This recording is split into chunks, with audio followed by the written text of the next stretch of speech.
photography, and I've never taken a picture where I wasn't collaborating with another person if I'm taking a portrait. I mean, I'm always collaborating to make sure that my equipment is okay, that I have, you're collaborating all the time. So why not during the creative process? Why not? And it's fun. It's fun, which I'm a big believer in. So the big gift here as a facilitator with this collaborative process and ongoing is that you don't have to come up with fancy ideas every day. Because I think a lot of times with art projects and facilitating art is that the project idea is the stimulus. And if that's the stimulus, then there is so much responsibility and weight put on the facilitator. But if the ideas are coming from the group, then you get to be a collaborator in where the direction of the project is going. And so if your project reveals that you find something that people like to do, you just do more of it. So as a facilitator, here's Orlando. He loved drawing on these circles that we made, just loved it. And so then we had a ton of circles. So what are we going to do with them? Well, they're going to have a life after mark making on them. And then when this installation was built, it's about the group. It wasn't about Patty Mitchell. It was about our group. And that is exciting. So as a facilitator, it's not as though you're a ghost. You're part of the expression and the possibility. And you've also studied, like you've been studying your craft, so you can get in there and be brave and say, yeah, let's put these circles on the wall. Yeah, let's get a flashlight because there's CDs in there and we can have a light show. You know, it's, so your voice is part of the collaborative process. And that is okay because you're part of the team. So as we go and we make these circle paintings, the material that's created then has the second life. It can go on and be different things. And it's okay. If you say circles and something else happens, it's okay because you surrendered the process. You set it up to begin, and if it goes in a different direction, you know, your dance partner's dancing a different dance. That's okay. Is it more important to get everybody to make those circles, or is it more important to have this energy flow of discovery and seeing how paint mixes and going? And you've surrendered the process. You're being responsible. It's okay. And so these circle paintings can become other things. So here we are at the Ohio University Homecoming Parade, and we made costumes and our float and giant flowers out of this rich material with so much handwork in it. It already had all this excitement and energy. And we can involve other groups into our fold. So Turn It Gold is a movement, it's an organization that promotes childhood cancer awareness and research. And it is a big, giant force on the Ohio University campus. And it involves athletics and athletes. And basically, it's to create the awareness that only 4% of research dollars are dedicated to pediatric cancer research. I know, you can't believe that's true. Isn't that the nuts? 4%. So basically, kids get a watered down version of adult care, and which has exhaustive, terrible results in later years after people have gotten their treatments. And also, kids with Down syndrome have 20 times more likelihood of getting acute cancer, leukemia, by nature of their chromosomal situation. But anyway, it's 20 times more likely. So that's a little known fact. So a lot of kids with Downs aren't, it's not recognized as quickly as it could be. So we have teamed up with Turn It Gold.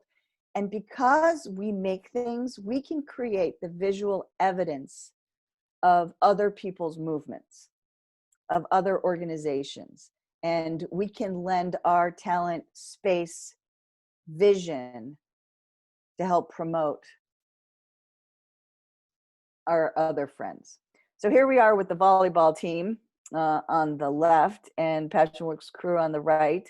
We made 48 banners that hung up and down Court Street in our main village of our city of Athens. There we are with the volleyball team, president of the university, painting, doing different things. So, you know, this experience of collaboration also gave the president of the university, you know, an hour to sit and make art and chat and talk with Ohio University students. That is a portal of communication and contact that is not typical, like with a meet and greet typical situation. So we're creating connection, purpose, and belonging through these experiences. And that is something that I personally don't take lightly. I am fully aware that if we do not have connection, purpose, and belonging, we fail to thrive. All of us. And so we can create these centers where that is sacred and that we want people to be well and we want people to have connection. So we take these circle paintings and then that we make with our community and at Passionworks, and we project images onto them for all different kinds of artworks and murals and things. So this is old school stuff, overhead projector. I'm going to assume that you guys know what this is, but if you don't, Google it. And you can still buy them. And they're really great. And they're great with working with people because you draw, you put a drawing on the transparency, a clear piece of plastic, and put it on this light table, and it enlarges. Now, if you want to blow some people and kids' minds, this is so much fun because they can immediately make a bunny that's an inch tall, and you can make it 8 feet tall in a matter of seconds. That is fun. So here we have drawings projected, painted, and worked into the circle paintings. And these were also banners that were hung on our lamp poles in uptown Athens. Look at that. I mean, you can just spend the rest of your life doing this. I mean, circle painting, art on top. It's like, you got it. And you can do circles on anything. It's not a flat thing. It's something that is accessible. It's really accessible. And so once you have these paintings, you can, you know, it's like making your own fabric. It's making your own patterns. This is a photoshopped image of a photo of one of the students with the circle painting superimposed as wings. And this is a quilt where the actual painting was cut down and made into the house. And so when this happens, people recognize their work and they see it elevated in this way. It is, they gave you a gift by making their art, and you get to return and echo and respond to that gift by bringing yourself into it. And it's super fun. Like when I see, sometimes when I'm doing a project, I'll see somebody do a drawing and they're like, oh, look at this thing. And like, I can cut that butterfly out and iron it. Like I have ways with Wonder Under and different things. And I can attach that drawing as an applique quickly to my outfit. And then surprise, like, and it's like, oh, what happened? And it's like, because art is magic. But if you realize you're giving a gift back, You can go to all day. You can make a fan. You can put it up on the wall. You can, oh, it's just really fun to play. So these circles can be on shapes that are already defined. This is a piece of wood that was cut out. And almost like a black velvet painting, just painting the wood black and then the colors on top. And then that cloth can be turned into dimensional pieces, puppets and cupcakes and pickles and carrots. So you can make giant carrots and food, and you can do a project to help your food bank, your farmer's market. Right, this is the Nelsonville Music Festival in Nelsonville, Ohio. You'll be hearing from Emily Prince later. And we worked together on building a woodland wonderland. Look at that snake. That was a circle painting, and that cupcake out of a lampshade. So the simplicity of it is the beauty of it, and the freedom within a safe boundary to begin. And then once you get into it and you realize what's possible, the edges start to blur and you can do anything. So this is my car in my driveway, and I do enjoy handing Sharpies and things to kids and saying, draw something on it. You know, going to garage sales and giving the kids some crayons, like, go ahead, just stay away from the windows. And they do. And then once you do something, what's really funny, and I love this, is that when you do something that's outside the norm just a little bit, people look at it and they're like, oh, can you do my car? It's like, why, yes, we can. Yes, we can. And, you know, having done this Audi convertible was a shock and a privilege, and very fun to drive, I must say. These are the doors of the armory in our town. We're turning it gold.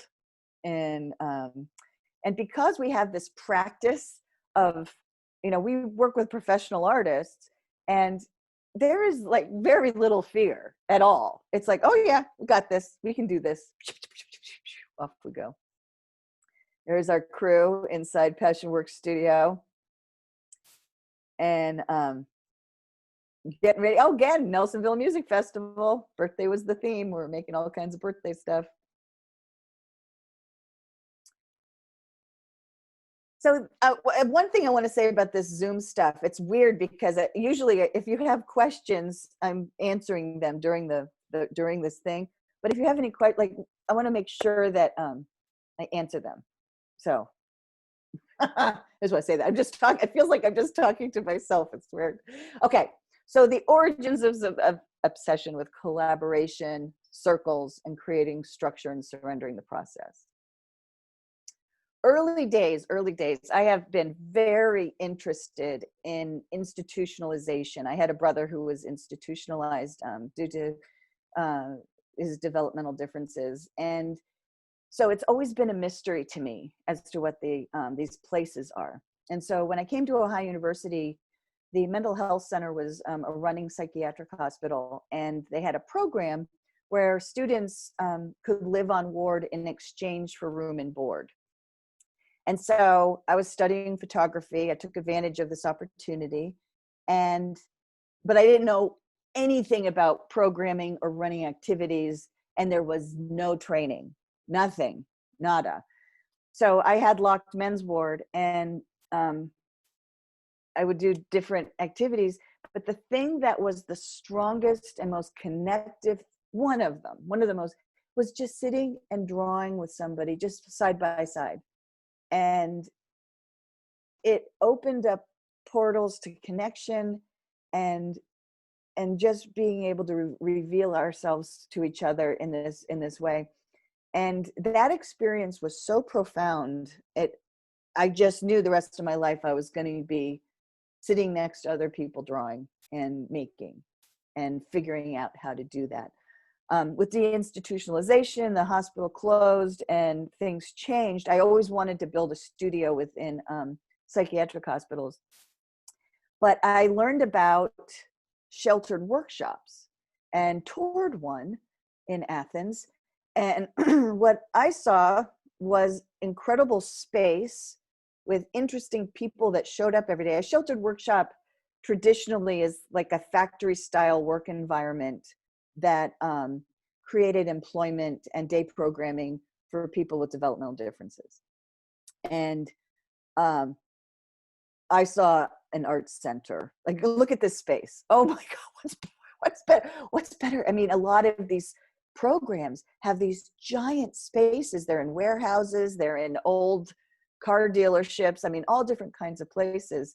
And I'm thinking, all right, we're going to turn these into community art centers. And so we began. And through the Ohio Arts Council, came in as an artist in residence. And again, just like when I lived at the Ridges, which was a psychiatric hospital, I had to figure it out. I didn't know what I was doing. But I knew what I wanted to do. I wanted to make art with people. And so Stacy up here at the top left, she wanted to draw, but her movement is her head. And so it's like, okay, let's make that happen. And it's crude in the sense that it's some Gorilla tape and a brush and a thing but it worked. It gave us information to make the next adaptive piece better.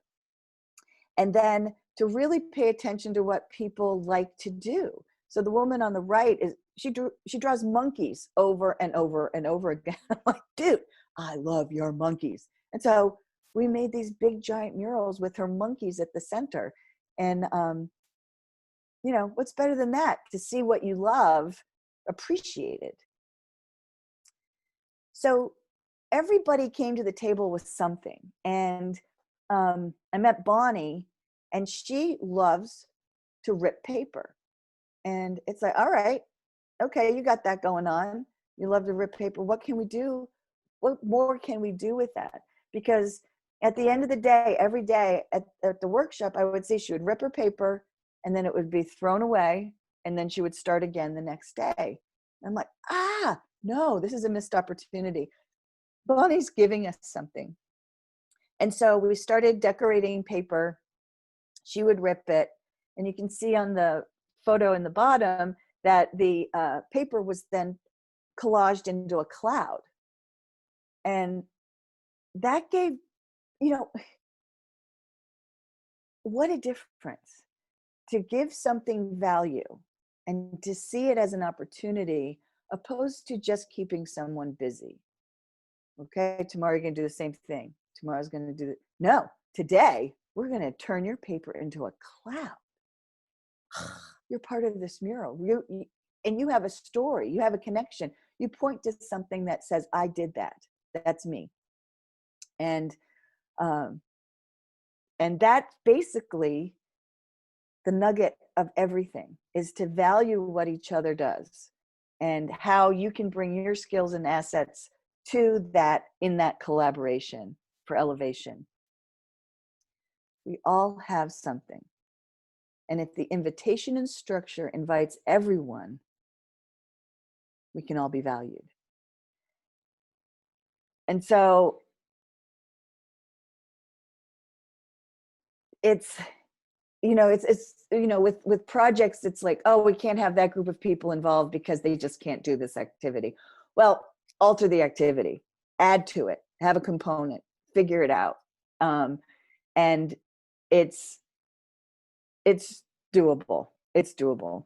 And so this is Nancy Dick, and she is my guru. She is a circle painter, and my circles are in response to her circles. Like she's one of the most magnificent painters I've ever known, and she could turn anything and make everything better with her work. And I just followed that attraction. And today I have circles everywhere. I have them over my house, my kitchen. They're joyful and fun and bouncy. And I get to think about Nancy with every circle that I make. And so I think it's funny that you can build a career and a life grounded in such simple concepts, but they've expanded opportunities beyond what I ever thought imaginable. So, so this is a project in another sheltered workshop in Indiana where they had 60 individuals in programming in a single room every day. And to make it work, we just set up stations so that people could self-navigate. They could go to the sewing area or the building or the painting and find where they were engaged. And that if they were tired of sewing or they wanted to go sit with their friend Cheryl, they didn't have to ask. You just go, figure it out. Go where you want to go. So that staff isn't trying to engage individually, every person one at a time. It's the structure that creates the invitation and the exploration and the investigation. So if you have exploration and investigation, you have discovery. And if you have those, you got them. You have people doing their thing. And it's my favorite thing is to watch people enter these spaces for the first time and just go to where they are interested. So it's an investigation of materials, which means ideas too, and their areas are prepared for individual exploration, just like a restaurant. I think of an art room, art space, collaborative as a restaurant. So when I say create the structure and let the process be, as a waitress and a bartender for years, I knew it was really important to have the space ready and that people could have the experience. And I was there, but I wasn't eating the food. I wasn't sitting down next to people typically. You know, I was creating the environment for the experience to happen. And that's just like an art room. So if people have to wait for things, it's often creates chaos and whatnot. So you just want to be ready. You want to have your napkins folded and your silverware clean and water glasses filled. So in this is a really, in this space, we had just two areas to start. We had sewing and painting, and back and forth, people could go. And some people stayed at sewing all day and some people didn't. And it's okay because people found what they were engaged in. And then to start with something, like you can have an idea and you can be so attached to it that you cling to it. And it's like, no, we gotta have this. This is what I dreamt it was gonna be. Or you can let things go and say, yep, there's an idea, we can go down this path. So we were making strawberries for the Strawberry Festival. And one of the artists involved said, that looks like an alien head. Turned it upside down. I was like, dude, it does. He was totally into aliens. And as a facilitator, I could have said, that's true. Maybe we can do that another time. We're making strawberries today. Or, dude, make it happen. And so what joy to be heard and then to have an idea and see it manifest before you. So the strawberry turned into an alien head. The smock turned into the alien's outfit. We started going into this space tangent and somebody drew a rocket, and I have some cardboard making skills. So I was able to look at that drawing and turn the drawing into a rocket and then have aliens land. It's just silly. So it's, you know, I feel like it is like there's a what the beauty is that there is a constant that you can follow, and that the it's a very focused approach with the trajectory that is infinite. And so in this case, opposed to a circle, everybody's painting scraps of wood that came from a wood project that we did. And some people are doing fine detail, other people like to do the big solid painting. Some people move really slowly, some are really fast, and it's okay. It's okay. We're not timed together, synchronized in the speed. Nobody's waiting for somebody else to catch up because there's so much to do. If you're fast at painting something, make sure there's enough material to paint. If you want to spend all day putting polka dots on something, rock it out. It's fine. So Courtney loved to do the texture, and Dale loved to make drawings, so I was able to cut out some wood, turn his drawing into a little wooden sculpture thing, and then bring everybody's work together to create this installation. Now, we didn't know that this was going to be what it was at the beginning, but that's the faith that you have through the process, is that something's going to happen. Something's going to click. And if you don't know what that is, it's okay. But that's where, as a facilitator, you get to be the brave one, because you believe in the process and you believe something's going to reveal itself. And if you're brave to jump that valley, magical things will happen. I promise. And that's where a lot of people stop, is like, oh, I don't know where this is going. We got to go do something. Push through it, keep going. And you'll find some answers. And you get to, you surrender the process, but in reality, you're in control all the time. Like, I always think I'm the goalie at the end of the day. Like, everybody's doing their thing, but I make sure that it makes sense at the end of the day. I have final say in the thing. So if that gives you some comfort, it's not just throwing a bunch of cardboard into the middle of a room and say, have fun, see you in 2 days. No, you're part of the whole mix in what happens. So one of the things that I'm really interested in is creating employment that fits people, that people enjoy their job. And at Passionworks Studio, we're an art first studio. It's what we do. But employment's impossible. And creating, profit so that we can invest in our studio to keep making art it's a business model that is necessary. We want to generate our own funding as much as possible.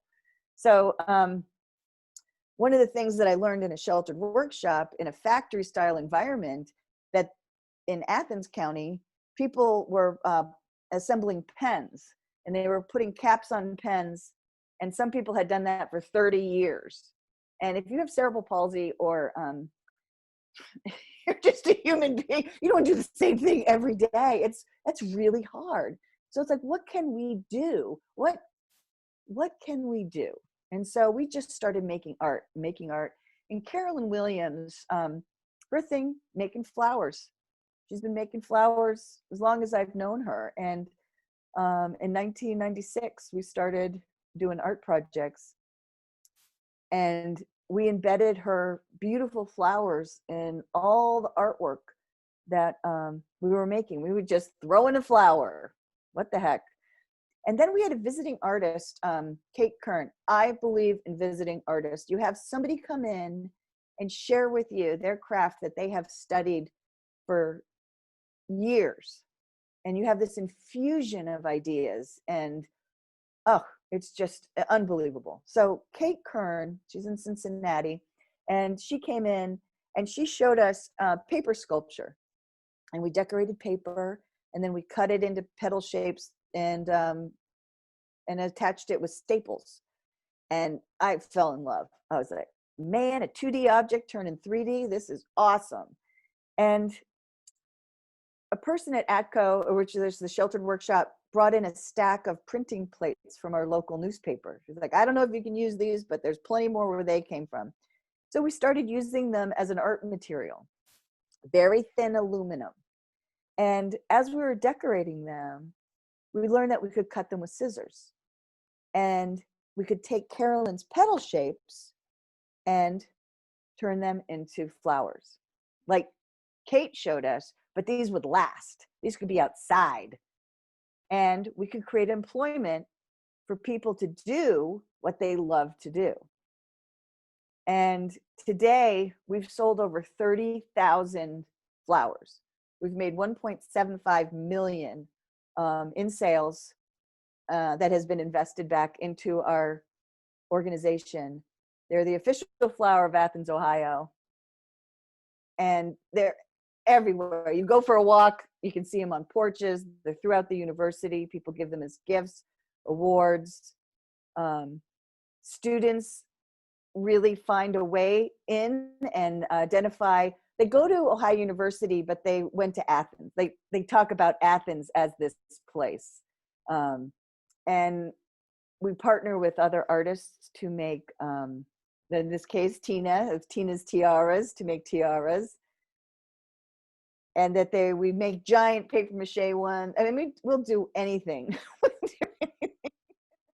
We decorate restaurants. This is Purple Chopsticks on Richland Avenue. A lot of weddings. Casa Nueva in Athens. And music festivals. We are at the Athens Community Music Festival. Fountains. You know, you just don't know what's going to happen. You just don't know, Terry Grimm. But I'm always so grateful to Carolyn and her enthusiasm and her dedication to her craft. So this is it. Create the structure for investigation, pay attention to what people are interested in, and then just do more of it. And then start again.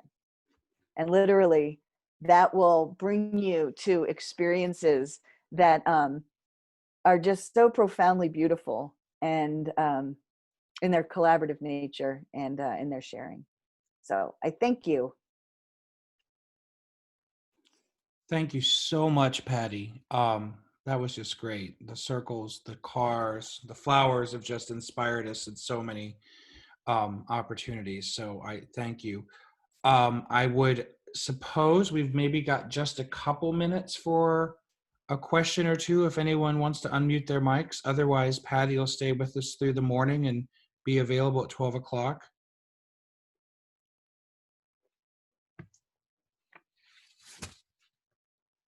All right, no one's jumping forward, which is fine. That'll let us stay right on schedule.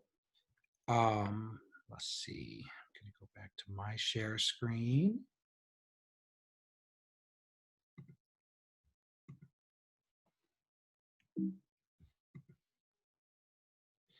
Next, we have working with visiting artists and artist residencies with Sharee Price, the Gifted Services Coordinator from the South Central Educational Service Center.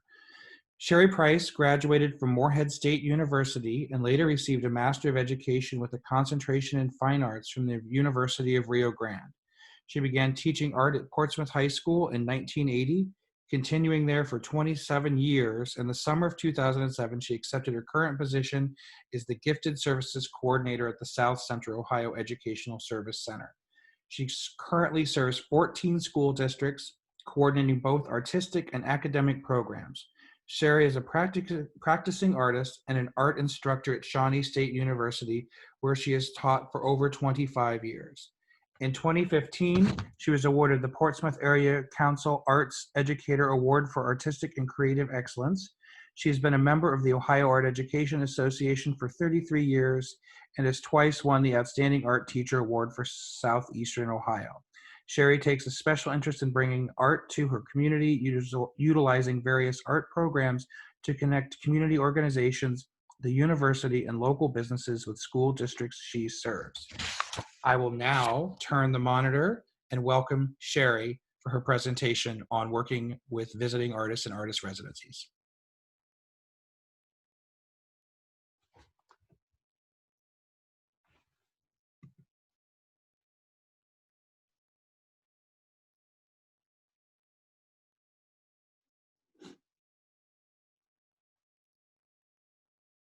Sharee, you might be muted.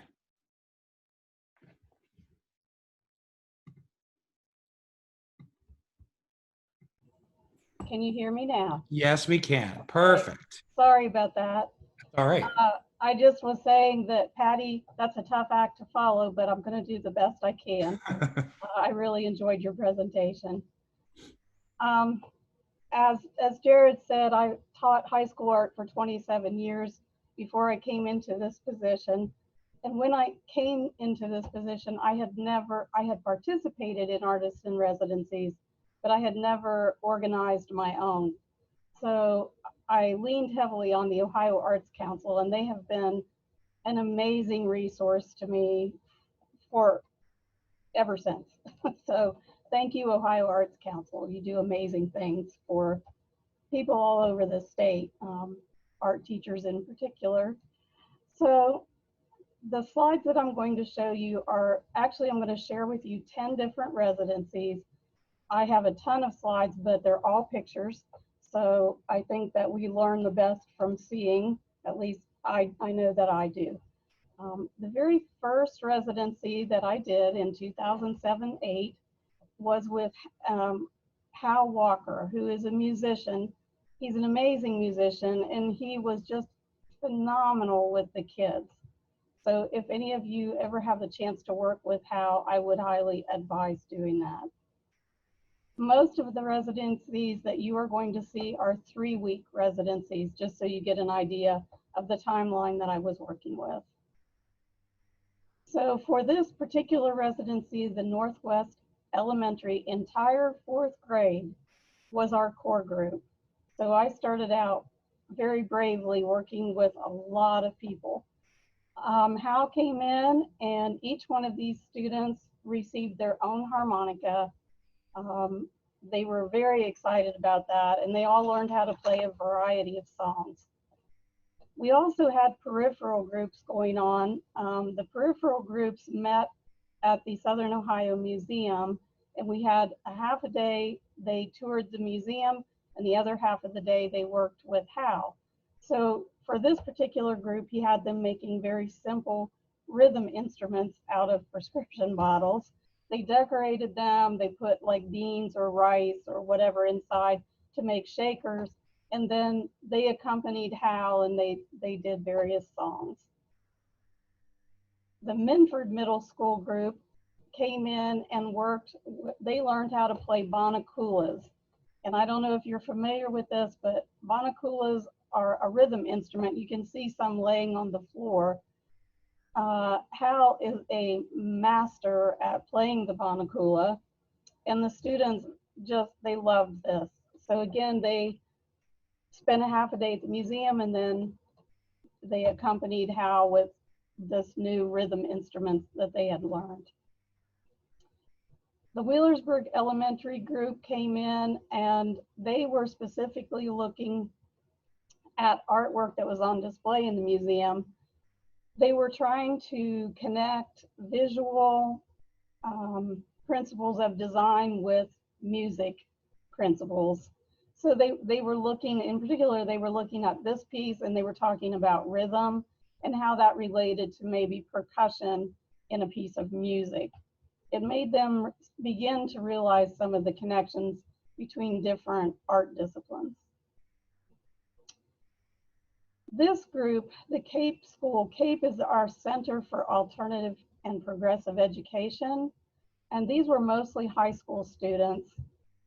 They also received harmonicas and were amazingly receptive to working with Hal. We weren't quite sure what to expect, but they just were completely engrossed. This gave me ideas for other connections in the future, which you'll see in the very next residency, actually. This was the final sharing. The 4th graders performed their songs.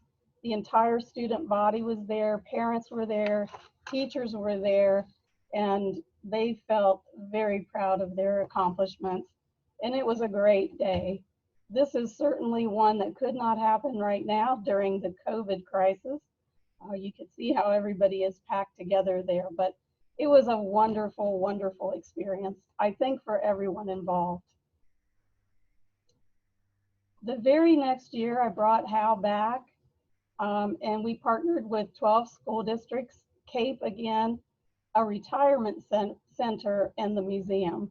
This is Hal performing in front of the student body at the high school. And here he is working with the high school art class. They were one of the 2 core groups for this residency. And I think you can see there on the table, he is teaching color theory using clay.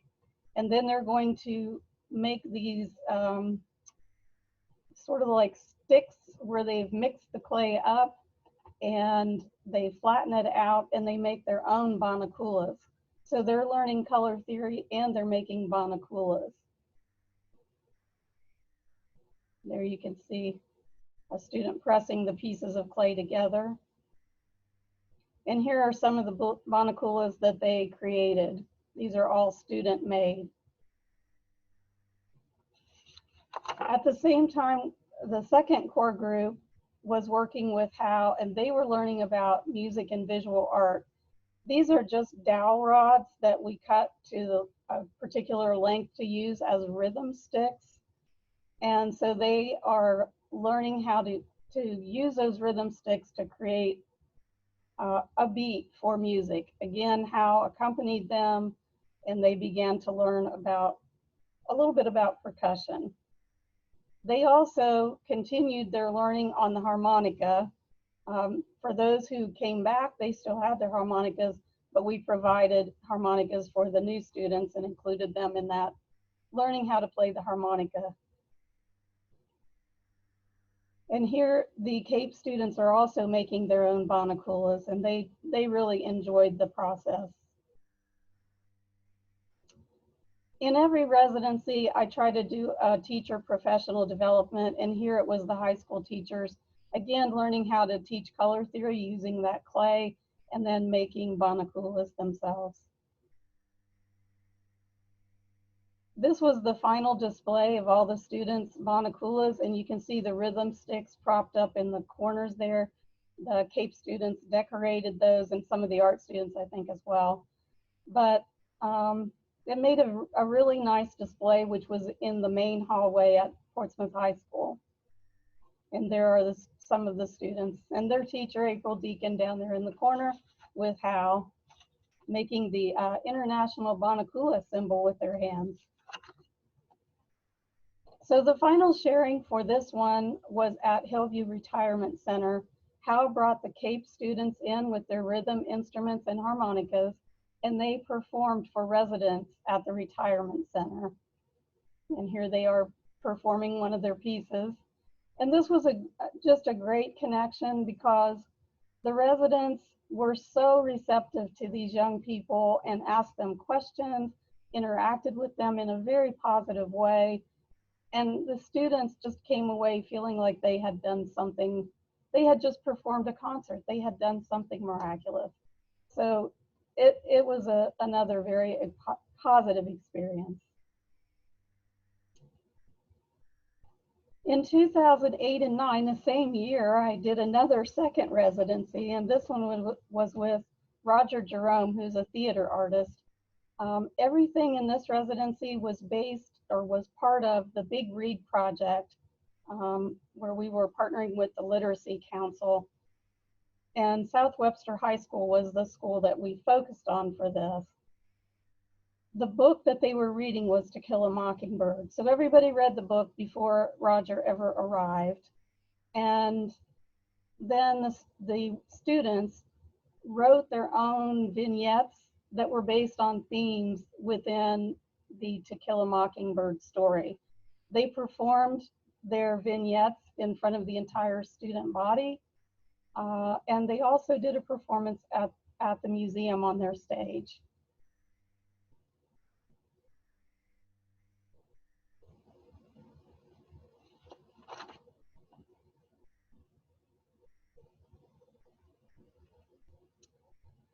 The students also visited the museum and looked at artwork that was narrative in nature, and they talked about themes in the artwork. And then the high school art students at the same school were invited to make altered books based on the To Kill a Mockingbird theme. These books, they turned out even better than we thought they might. The kids did an amazing job. They worked with so many different materials. They were so inventive with the way they put things together. And the books were actually displayed in an exhibit at the museum.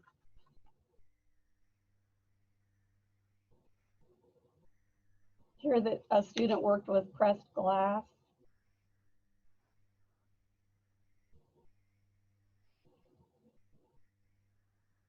Some of them included stories from their own family history. They were just, I thought they were very sophisticated for high school students. In 2009 and 10, Bill Wade and Inlet Dance Theater came to Portsmouth, Ohio. There were always at least 3 dancers here at a time. Sometimes they were more. They switched in and out, traveled back and forth from Cleveland to here, which is from one end of the state all the way to the other. We had a huge number of people involved in this. You can see all the different entities that we partnered with, but the main ones that we partnered with were the West High School Music Department and the Cirque d'Art Studio, which is in downtown Portsmouth, and the Portsmouth High School Art and Maintenance class, art class and maintenance building class. The very first day, the Inlet company came to West High School to perform for the entire student body. And some of the administrators were pretty nervous because they weren't sure that this was going to hold the attention of all the students. But it so much more than held their attention. You could hear a pin drop. They were completely engaged in what was going on the stage. And this was a great way to start the residency because it got everyone really excited. Here's the core group of the choir working with their music teacher, Linda Tiemann, who is an exceptional music teacher. And she did a great job of allowing us to come in and really integrating it into what she was also doing in her classroom. Here is Bill's first day of rehearsal with the choir students. And then in the evenings, he was working with the Cirque d'Art students in their theater in downtown Portsmouth. The art students got involved by creating drawings. We were aiming for a final performance that would be called Jewel Tones. And so the students made sketches of ideas for props and sculptures that could be on stage with the performers. They then turned those into cardboard models and painted them. Here's another model. And then we brought in the building and property maintenance class, and they actually turned those models into full-size sculptures made out of wood. And there they are with one of the pieces. And then the art students came back and painted those sculptures to match the models that were made out of cardboard. The art students also worked on making large gemstones out of cardboard and painting those.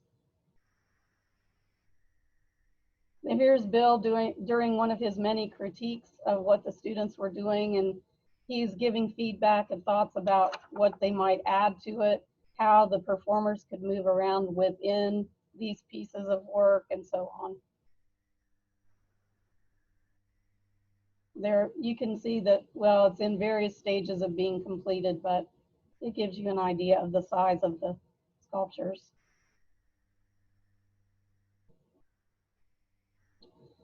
And then another thing that we did, the museum was opening an exhibit called Sawdust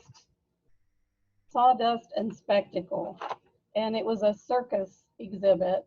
So for the opening celebration, the students, together with Bill and some of the people from his company, they did a museum stroll. So here Bill is helping one of the students get his makeup done. Here they're getting ready to go out into the main exhibit space.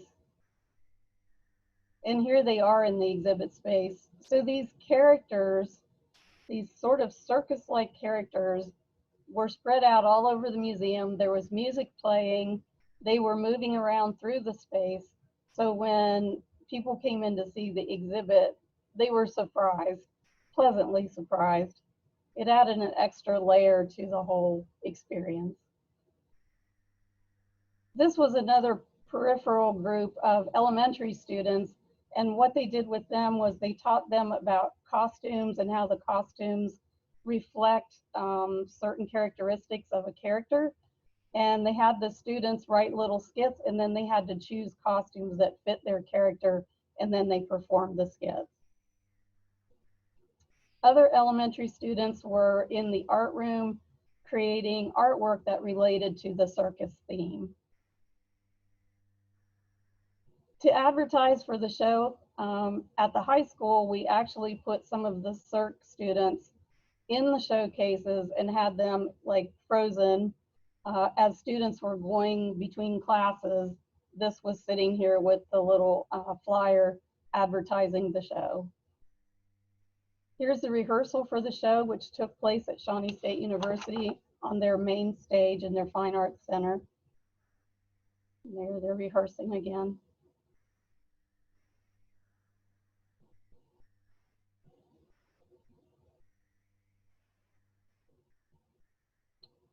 This was the flyer that was spread around all over the community for people to come see the show. And this is one photograph from the final performance, which went over very well. The kids really enjoyed it. The audience enjoyed it. It was win-win. In 2010, we brought Kate Gorman, who is a fabric artist, and we brought her in to work with students from, oh, I'm sorry, my phone is ringing. We brought her in to work with students, gifted students, and the theme was Alice in Wonderland. We connected with the Portsmouth Public Library, the Literacy Council. We had a lot of connections again for this. The artwork that was on exhibit at the museum was Maggie Taylor's work. Almost Alice was the name of the exhibition, which is Maggie's version of the Alice in Wonderland story. If you've never seen Maggie's work, you should look at it. It is amazing. She does her work in Photoshop, and it's thousands of layers built upon themselves to create these wonderful visual images. So the students all got to see this work prior to beginning on their own work. I'm probably getting a little ahead of myself here, but this was the opening at the museum where the Mad Hatter was making announcements. And we had the Cirque d'Art students dress up in costuming related to the Alice in Wonderland story, and they performed dances and did the stroll thing through the museum again during the opening celebration. Here, students are studying the artwork and talking about how it was made. Those same students got to go to the Cirque d'Art studio and learn a little bit about aerial dance, which they really enjoyed. The core group began working on this Alice theme. They made sketches, and we did a parent workshop where they're working with fabric to make those sketches into fabric pieces. And here are some of the fabric piece sketches that were done. So each student ended up with an individual piece of artwork that they could take home, but they also created characters that were reproduced into this final quilt that was made, which you'll see in just a minute. And there's the final quilt. It was exhibited at the museum for a little while, and then it was taken to its permanent home. It was donated to the pediatric unit at the Southern Ohio Medical Center. So lots and lots of people get to see this quilt. The kids can all see their own hand in it, the piece that they created, and how it was integrated into the overall design. Several years later, We brought Kate back to work with Portsmouth High School students to again do wall hangings. And this time the wall hangings were intended to go in the Cancer Center, the Southern Ohio Medical Center's Cancer Center. So here's Kate talking about her process. We involved a cancer survivors group. They came in, the students had pre-cut shapes of fabric, and we asked the cancer survivors to write words of hope on pieces of fabric. And they were also allowed to cut some of their own shapes if they wanted to, but these pieces were intended to make up specific parts of the quilt. There you can see some of their messages. And they were very involved in this. They really got into it. Again, the artist is working with the art teachers from all the different school districts, doing a workshop to explain how to do this with their students. So it carries out beyond just one school, it carries over to all the schools. At Portsmouth, the middle school gifted students got to make pieces for the quilt, and they actually made the flowers that were incorporated into the quilt. I teach a class at Shawnee State University, and we even went there and worked with them. They did not contribute to the quilt, but they made their own individual pieces. So they were just working with composition and using a very different medium from what they're used to working with. We also included people from the retirement center, the Hillview Retirement Center, and they cut pieces and also wrote on some of the pieces to be added. There's Chiquita Mullins-Lee from the Ohio Arts Council. She came down and worked with us at the when we had our little workshop at the Hillview Retirement Center. So here the students are, Kate is doing a critique with the students, discussing what still needs to be finished, what's looking good, what's working, what's not. And there are the finished pieces. One of them was, I don't remember the titles of them, I'm sorry about that, but one was sort of representing day and the other night and all the things that you could interpret along with that. We had an opening or an unveiling celebration at the Cancer Center, and these are some of the people that attended. There we are unveiling the work. And again, this was a very positive experience because the students were giving back to the community with their talents. And also the community was involved because we brought other people in to make pieces of the whole entire thing. Matt Paskiet is a glass artist, and I brought him to Northwest School District to work with those students on a project. And this was actually to go in our local hospital's Life Center lobby area. The Life Center is a meeting place, a community center, exercise place. They do physical therapy there and so on. The very first thing that happened prior to Matt arriving is the art teacher, Chris Enns, got a brand new kiln, really because this residency was happening and we needed a kiln that would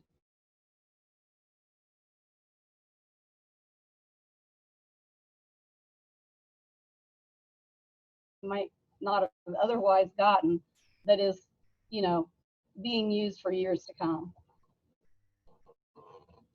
We took the core group to the Life Center so they could walk around the center, and the idea was that they would find things of interest within the center, make sketches of those things, take notes about them, and then they were going to turn those into glass panels.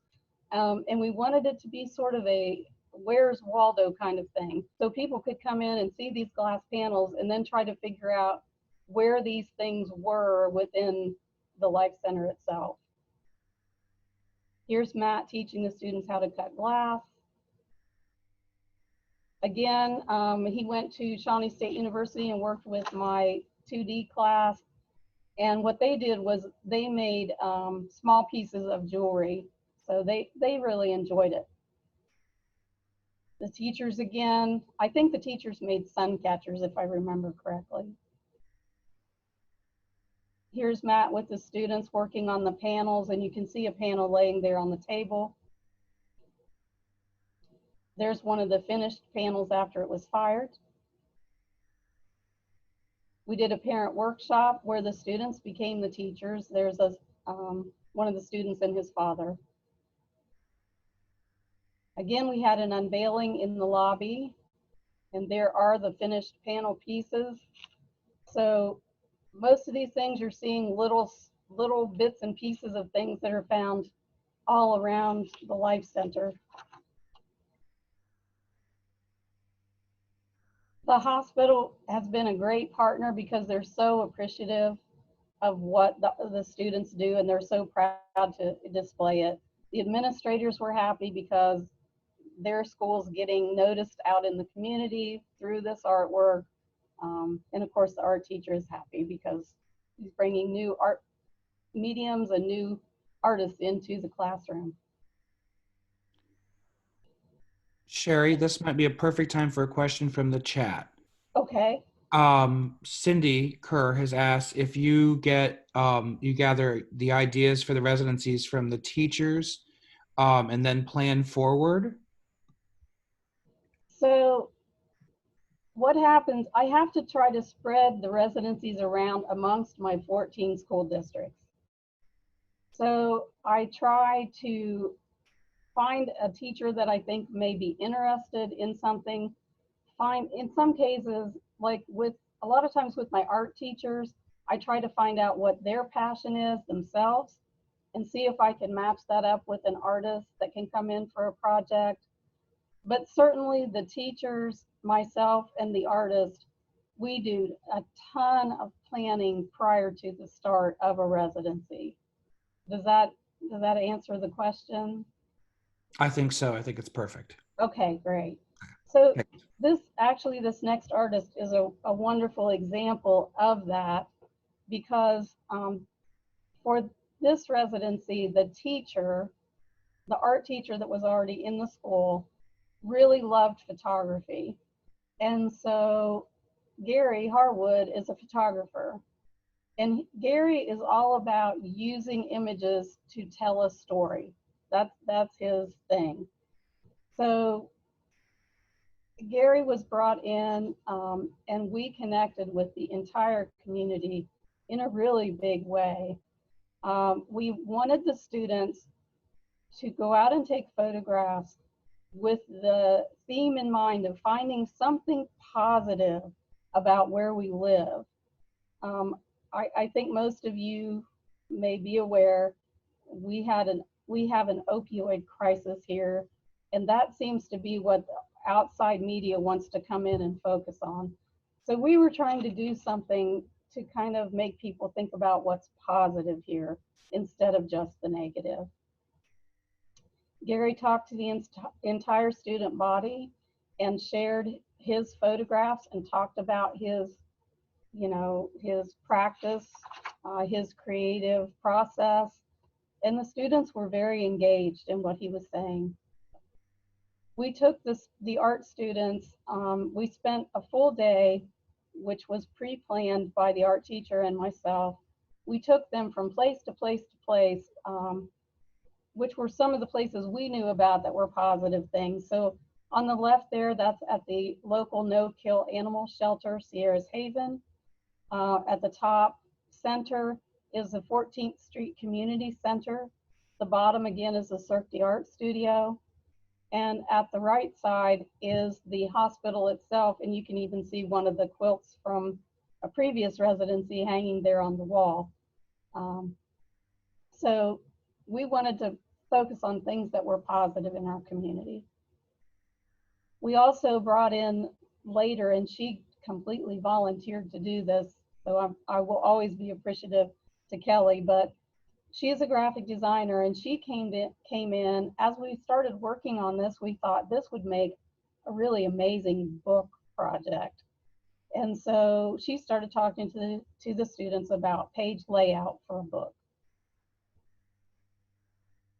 And there you can see some of the page layouts that ended up being done with the students' photographs.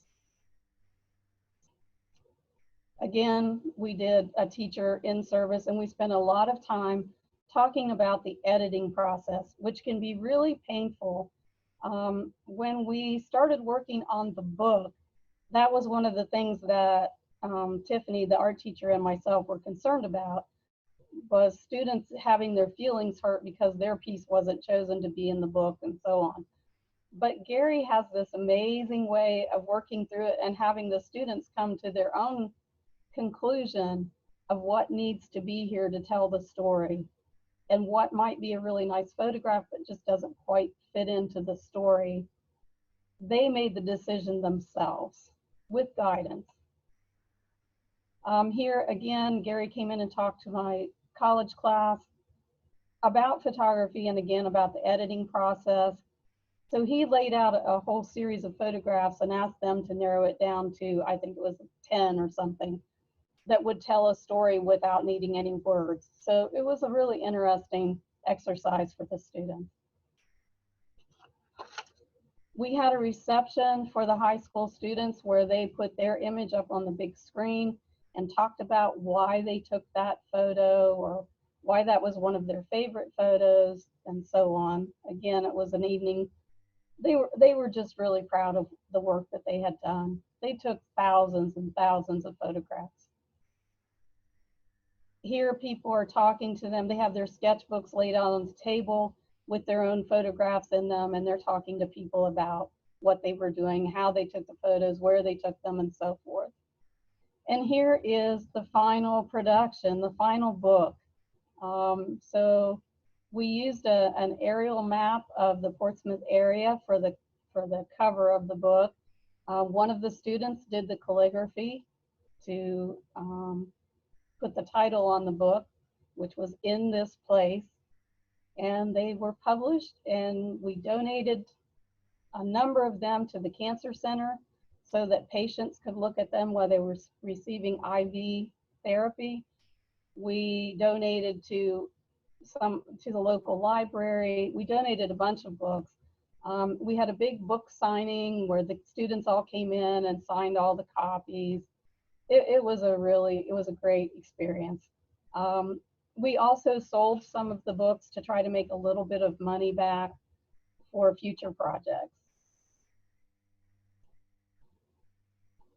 That was the last year of the Artist in Residency program at the Ohio Arts Council, and they switched over to Teach Arts Ohio.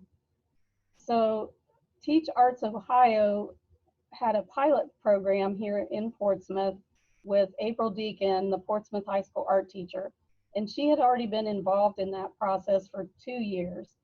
So since I can no longer apply to the Arts Council for residencies myself, I joined up with April for the Teach Arts Ohio Phase 3 of the Human Rights Garden project. So we partnered with Kelly Babcock again. This time we brought Kelly in as the teaching artist. There were too many partners to even try to list them all for this project. Again, it was a 3-year project. Here's what was completed in year 1 of the project. As you can see, it's huge, it's beautiful. It's filled with student artwork in every nook and cranny you can imagine. The students designed the overall design of this. The footprint for this is based on an international symbol for human empathy, and it just fits perfectly. In the following year, this garden has extended out from the arms that you see there on the footprint of this. Here are some close-ups of the Human Rights Garden. Students who worked on it. Students planting. It provides a really pretty place if you just want to go for a little walk and sort of contemplate. It's a nice quiet space. So for phase 3, we wanted to actually add a food pantry to this, and also some more artwork and extension onto this part of the garden itself. So the students did action research within their own school about food insecurity. Kelly worked with the students to create art for the garden and for the food pantry. And there was discussion and planning for the food pantry itself, what it would look like, how it would be laid out, and so forth. Meanwhile, the Scioto County Career and Technical students were building the actual pantry. So this is the pantry near completion at the campus at CTC. It was moved to its permanent home near Portsmouth High School. It's just behind the school. And we brought elements of artwork into the pantry that sort of reflected things that were in the garden already and added artwork to the garden itself. So this was a huge undertaking, but a wonderful one. The food pantry is now serving the community. It's called Amy's Place because the English teacher at Portsmouth High School that year had been a huge supporter of this project and of other projects that were to help students, and she passed away from cancer that year. So it seemed very appropriate to name this after her. And last year, I did my own artist in residency, if you will, with a local artist, Claire Smith. I have known Claire since high school and have worked with her throughout. So we went to Valley High School. Claire is a printmaker, and we came up with this idea to have the students make prints that would be turned into banners to be hung downtown during a festival that we have called Friends of Portsmouth. So here Claire's talking about her work and teaching them basic printmaking terminology. We decided to use microscopic photographs of snowflakes as the basis for the students to do their work from. The core group made 12 by 12 inch linoleum block cuts of these snowflakes. They interpreted the drawings themselves. They chose what was most important to be there, simplified it down, carved them out, and printed them. There's all the blocks laying on the floor. And here the students are downtown. You can see up at the top there, that's a single one of their snowflakes that was put onto the banners for Winterfest. And those banners go all the way down the main street in our town. So it was a great advertisement piece for Friends of Portsmouth and the Winterfest, but also the kids got a lot of recognition from it. And that concludes my 10 years of residencies. That was fantastic, Sharee, and you were spot on with time. Great. So thank you so much. There's one question in the chat from Suzanne, and she asks, so did you teach college and base your residencies through the college, but collaborate with the teachers with area schools also? So and maybe the college, I teach classes at the college myself, and the main focus has always been on the schools here, the high schools, middle schools, elementary schools. But just as a peripheral, I like to take these artists into the college to share with students in my class. We tried several times to organize it for them to share with other classes. It was difficult to do. I'm not saying it couldn't be done. Would love to see it be done, but it's just hard to collaborate that and make it all come together. So it wasn't based on the college to start with. They were more of a peripheral. Okay, very good. Maybe if there's any other questions for, let's see, there's something else in the chat. Oh, just great things. So many great partnerships. Very good. Well, that was fantastic as well. Thank you so much. Thank you. Did I hear anyone else maybe with a question? No.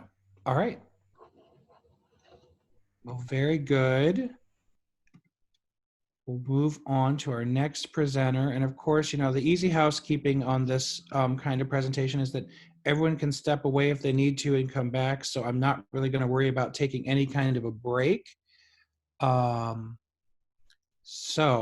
now I'm way down. Now, well, we get to move back to Patty. So I don't have to read her whole bio again. We know how fantastic she is, and we've already learned so much from the keynote. But Patty now has a presentation about adaptive instruction and inclusion. And so I'll stop sharing again and turn the screen back to Patty. Patty, welcome once again. Thank you. All right. I'm doing my thing. Boom, there it goes. All right. So so to talk about adaptive ideas, how to make making available to everybody. So you guys saw that my early days, I was an artist in residence. I studied photography at Ohio University. And so I had to adapt what I knew about photography to get into the classroom without a darkroom, without, you know, the things that I was used to. So as an artist in residence, you're basically adapting constantly to environments, to new people, and to make things happen. And funny enough, just as a side note, and when I was in the 6th grade, a photographer came to my school, my class, and we developed film in the class. We went out to the playground and developed film. And that's when I decided to become a photographer. So my artist in residence, the effects of artist in residence work has happened since 1976. And so through that process, thinking about how, without a dark room, how can you involve photography? And in like this case, we used a copier. And so I'd go into a classroom and the copier would become the dark room to enlarge and make photographs. So again, working within the sheltered workshop environments to make art, and it was adapting to environments, to different bodies, and to make the art accessible. And the and, you know, and it's basically you just experiment until you get it comfortable and right, and then you do better after that. You're always doing better. So there's Serena, and you know, we made this big wooden easel that was really strong because she's really strong, and it just needed to have resistance as she was painting, and there were moments when it was better for her to just use her hands, which is cool. So just some rubber gloves and off she went. And there's Wendy and Marty, and Wendy and Marty would paint together. Marty would start the line and Wendy would follow his mark with water, and they would make these watercolors together. And this day when I saw Wendy sitting on the table adjusting to Marty, I was like, okay, we have something here. We're going to figure this out. We're going to figure out how to make just beautiful things with fantastic people. And so we did a first residency through the Ohio Arts Council. We made 100 paper mache birds, and that experience, I just fell in love with working with this population and the idea of having a community art environment and figuring it out. So as I've been working with people with developmental differences, I've been invited to introduce arts programming all over the country and all over the world. And here in Kosovo, as anywhere else, it's almost the initial thing to do is hand over hand. And so there's whatever that impulse is, you know, this mom, this loving mom with her daughter immediately did the hand over hand. And look at that. I mean, it's a hug, but it's also like, you know, this overtaking of this process. And I don't, my Albanian is terrible, but, you know, I gently, you know, just asked her through pantomime to release and just let her go. And she just kept apologizing for her daughter. And I'm like, no, you're good, you know. But look at what her daughter made, that blue painting. And her mom was so proud and happy, but it's pushing through that fear and allowing to what can happen. And it just, it's almost like a predictable thing when you're bringing art into environments and with people who aren't typically making. And here is this loving sister and her brother, and she's showing him what a house looks like and what a flower looks like by hand over hand. And sometimes when we do these presentations, we'll do that. We'll have people do hand over hand with their neighbor. And I tell you, it is absolutely so frustrating.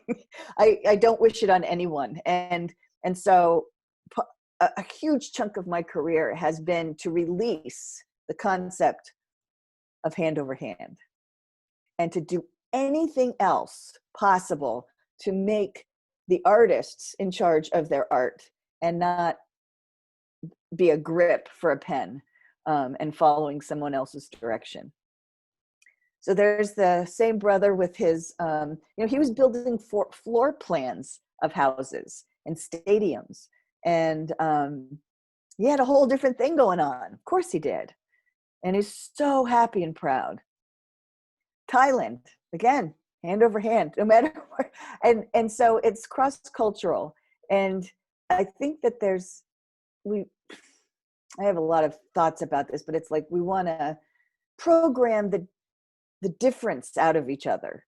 And instead, like, let's embrace the difference with each other. Like, you know, if your head, if you have more control over your head than you do your hands, then let's use your head to make art. That's fine.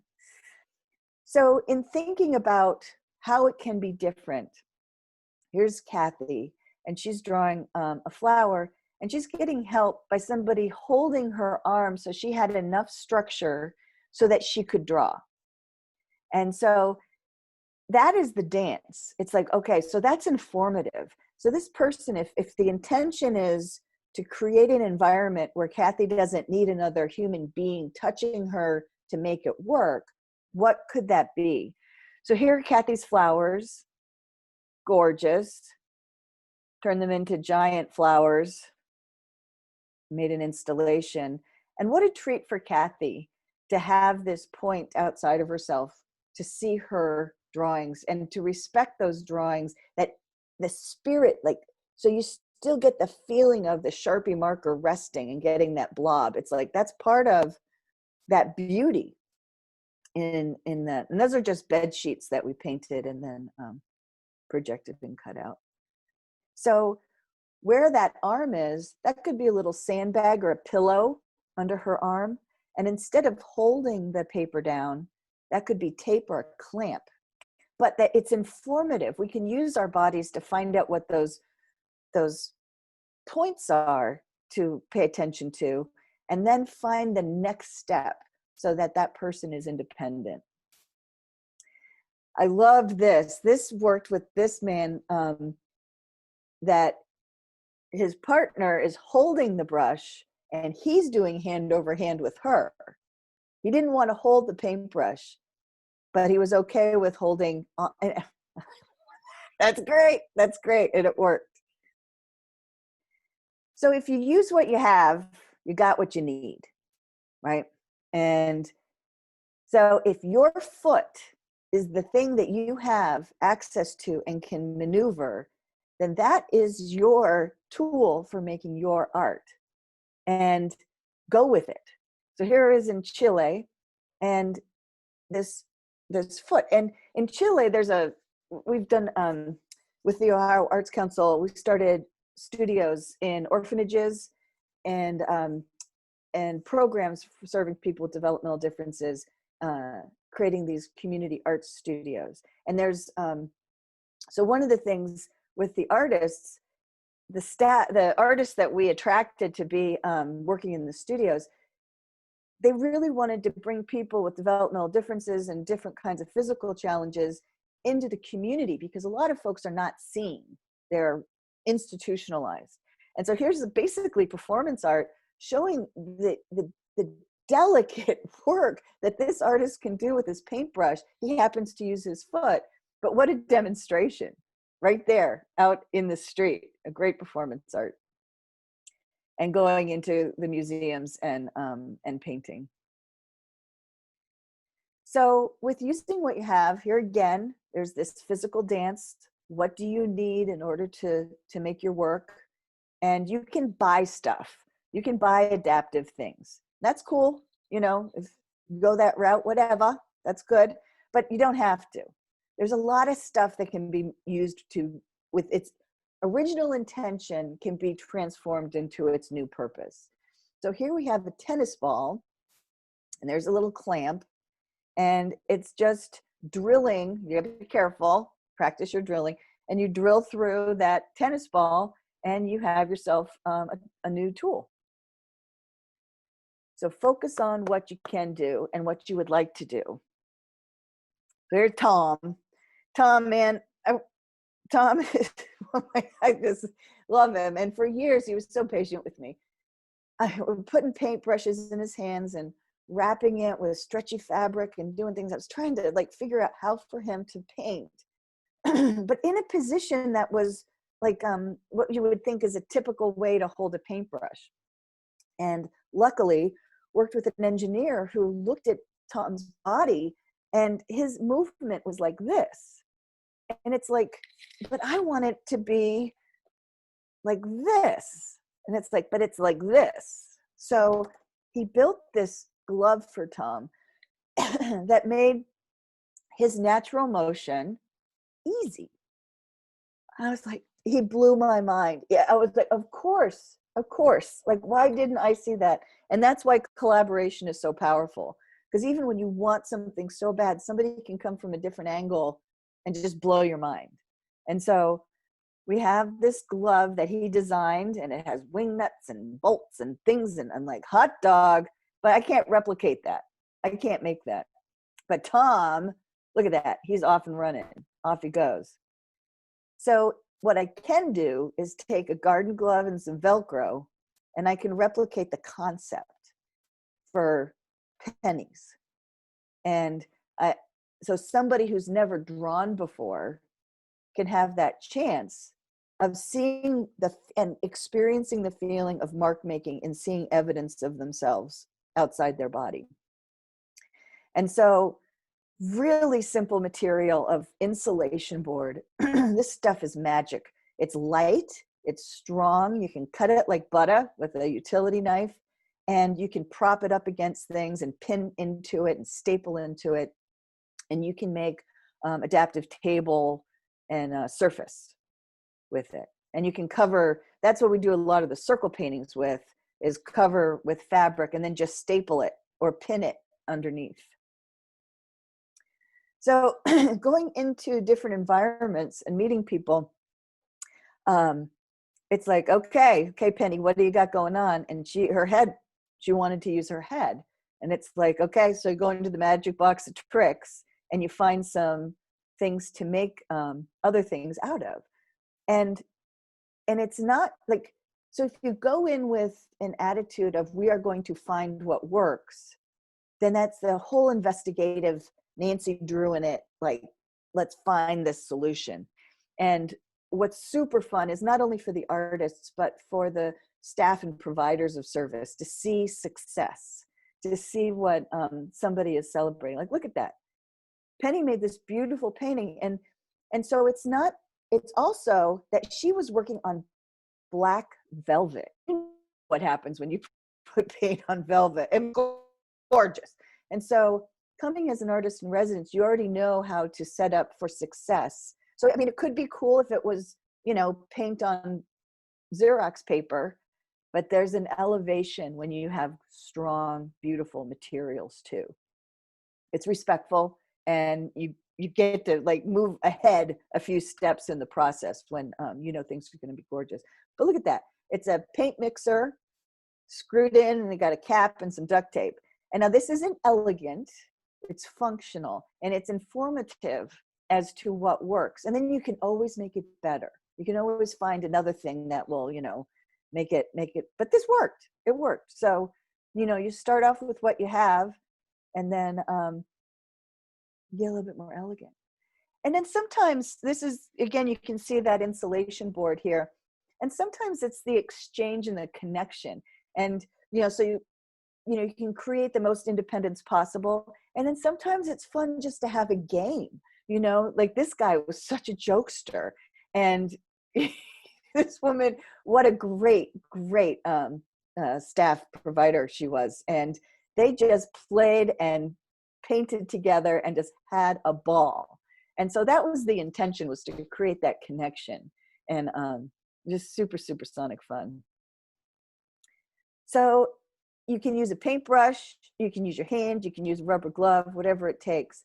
But here we have someone, she's painting using her glove. And to start off with, it was okay. So she was fast. You can see the blurred hand. She was super fast. And she moved that board. So it was like, okay, we have to steady this.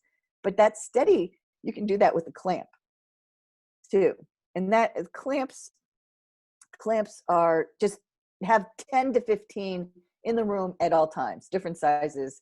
They just are so helpful with all kinds of things. Here you see the clamps propping up the board. And this is just up against some paint cans. And for this woman, she, just has this big old glove. It's the first time in her life she ever painted, and all it took was leaning a board up against some cans, getting a glove, and making the determination that we were going to find a solution. And poof, look at that smile. Unbelievable. So there's all different kinds of solutions to different problems. Not even problems, just challenges. Here we have David Dewey. He's been at PassionWorks for over 20 years. He's an amazing guy. And you can see this first generation adaptive piece is a piece of foam rubber that it fit his grip very nicely. And then a hanger inserted into that grip and then bent around, because with his mobility, it's good for the pen to be further away from his body so he can see what he's drawing. And so that was winded around, and it worked, and it was cool. And then we worked with engineering students at Ohio University, and they studied what was homegrown, and they came up with this PVC pipe that was more stable and could be replicated, so that other people can look at this and make it, or maybe we'll make them and sell them, or build a kit or something like that. But it's a beautiful, really beautiful next generation for David and his making. And so David's just drawn on everything, big pawpaws and artworks and whatnots. David Dewey.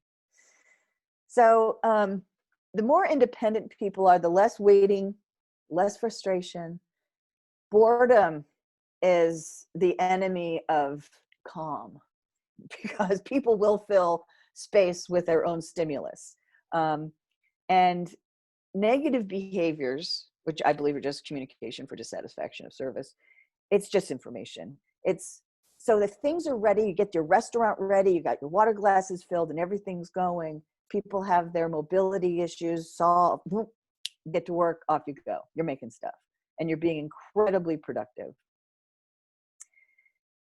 32-year-old woman, first time in her life she ever painted. Now, it doesn't get much better than this when you get to be an artist in residence and have these experiences with people. And over, I just look at it. We pulled a hat out of the theater box. This was like some little yarn braid, some duct tape, and off she went. And I remember that day, got a call from her grandma. And her grandma was calling because she got paint on her clothes. And I was like, oh man, I'm going to get in trouble. And then she's crying because it was evidence that her granddaughter had been participating. And she was so happy. And that's what we all want. We all want to be part of something, connection, purpose, and belonging. We want to be part of stuff. We don't just want to watch others we want to be part of. And this woman's a worker, incredibly productive. Early days, this is Stacy, and her head is her most controlled piece in her body. And this was one of the first times that I found a solution. And it was the safety goggles and some duct tape. And we had volunteers at Passion Works, and making sure that things were working for her. And in time, not too much time, we figured out that we could clamp pieces of work onto easels. And Stace was, independent, but there was opportunity if she wanted to work with another person. So it was a choice, and she could make that choice. Clamps. So there are all kinds of things that you can access to make this equipment, and really simple stuff.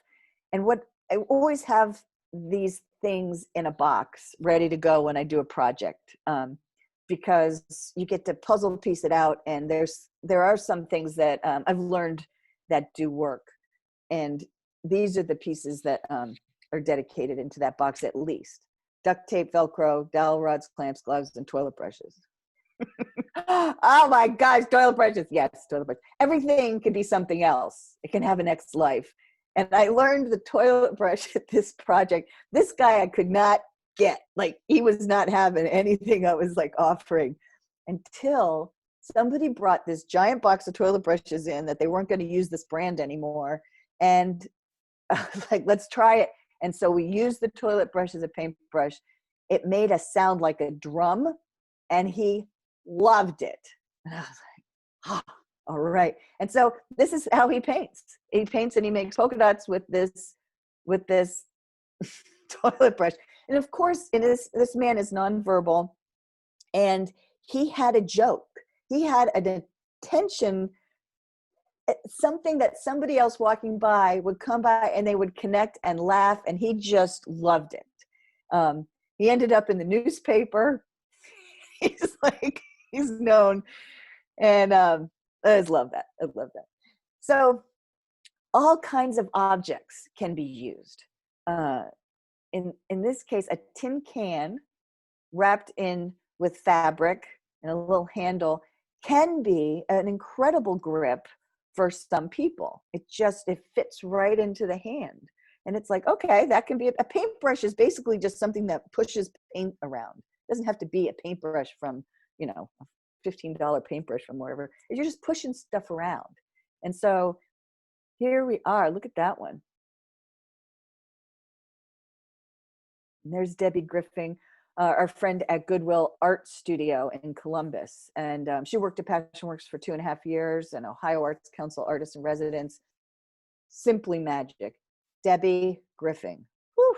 So if you're in Columbus, check out their studio, Goodwill Art Studio. And some texture. You can roll it. You don't have to hold on to it. Shower scrubbies. You can grab that thing. If you don't grab it, you can wrap it with elastic. So maybe you just need a little bit more meat to your paintbrush, so wrap it around, wrap some stuff, make it happen. And then we have things that are already designed to hold. And it's like, oh, look at that. We have this, somebody spent a lot of time figuring out how to work this detergent bottle, and let's use it. It can be an extender for painting. Just drill a hole, squish in your paintbrush, get busy. There you go. Look at that. Look at that. We have all these things that can just be, you can tape a paintbrush into that. And so it's, what can you do? And then once you figure out a few things and you have a couple successes, it's like, all right, let's go. Let's make it work. It's all an experiment. And there is so much that can be done.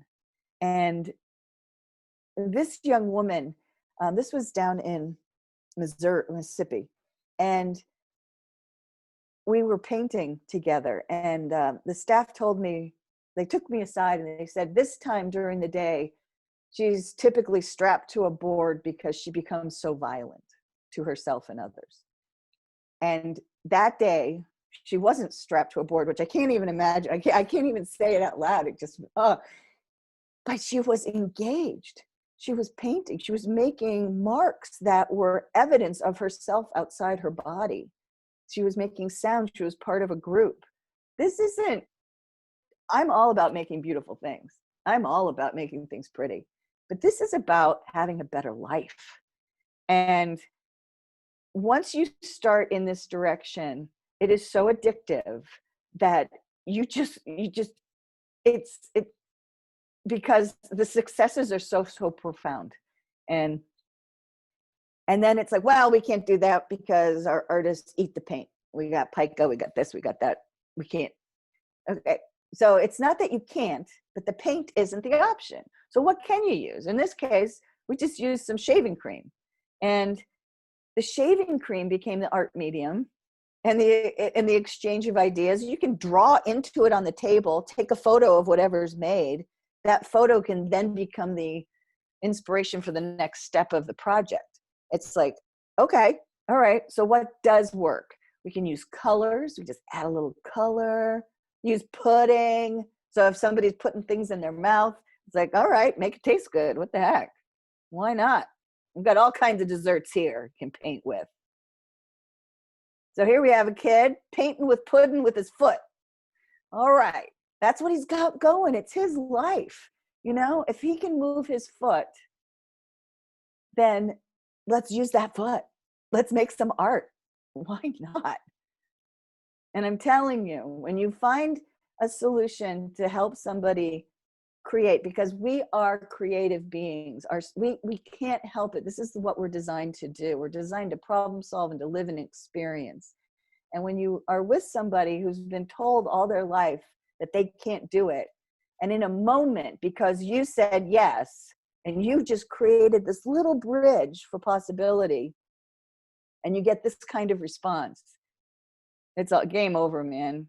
You just can't stop. So here's Serena, good friend Serena. She's been with Passion Work since the very beginning. And Serena has cerebral palsy and is just a worker. She is up for everything. And over time, you know, again, we have a group of artists. We're not trained in figuring out adaptive, but we're trained in being responsive. And so we learned that with a gentle weight wristband, it was enough resistance for Serena to draw like narrative drawings. And so these are the first flowers she ever drew. And who would have thought that like a wristband, like that would be the difference? And I tell you, that day, Serena, she was like jumping out of her chair practically. We're crying. We're like, oh my God, Beaner, look at that. And look what she did. There's a Nancy Dick painting in the background, Serena on top, and Wendy Miner, our artist in residence, painted in those flowers. That's Serena's first narrative painting. Unbelievable. Because of, I think it was 1.5 pounds. It was like something, it was nothing on there, but what a difference. What a difference in her life.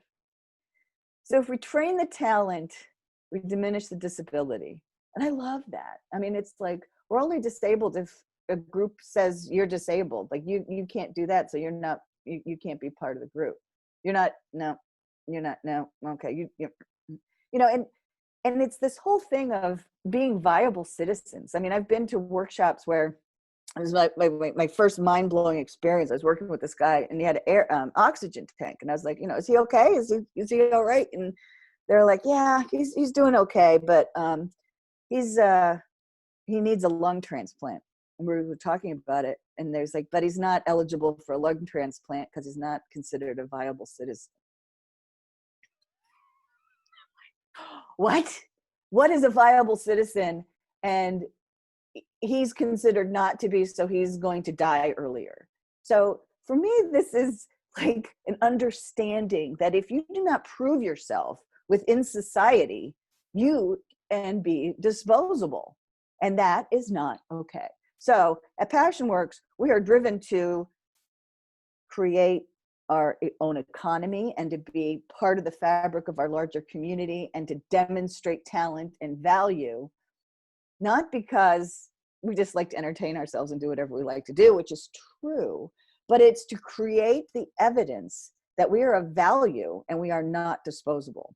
So that is why we are big and bold and bright and ridiculously over the top. It's so that we're seen, because so many people who are perceived as being different are not seen in community. That's why we have institutions. That's why we have people over there. We don't know what to do with them. Let's put them over there.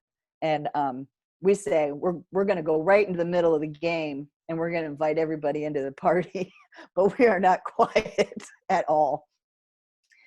So with circle paintings, making different things, sometimes adaptive equipment is just to invite people into the process, to make it a little easier. Even if they have full body function, if their mind is saying that they're not creative and they can't do things, sometimes adaptive equipment is to make it easier so they can have the experience to get them into the next phase. So here we are doing a circle painting. And I love that this group, they were all about like drawing the circles first and then painting them in. I'm like, cool, whatever, that's cool, we got it. And then going on top of it with this tennis ball, which works for people who may need a little bit more grip. It's like that's cool. Or you'd stick a little dowel into it and make it like a stamp.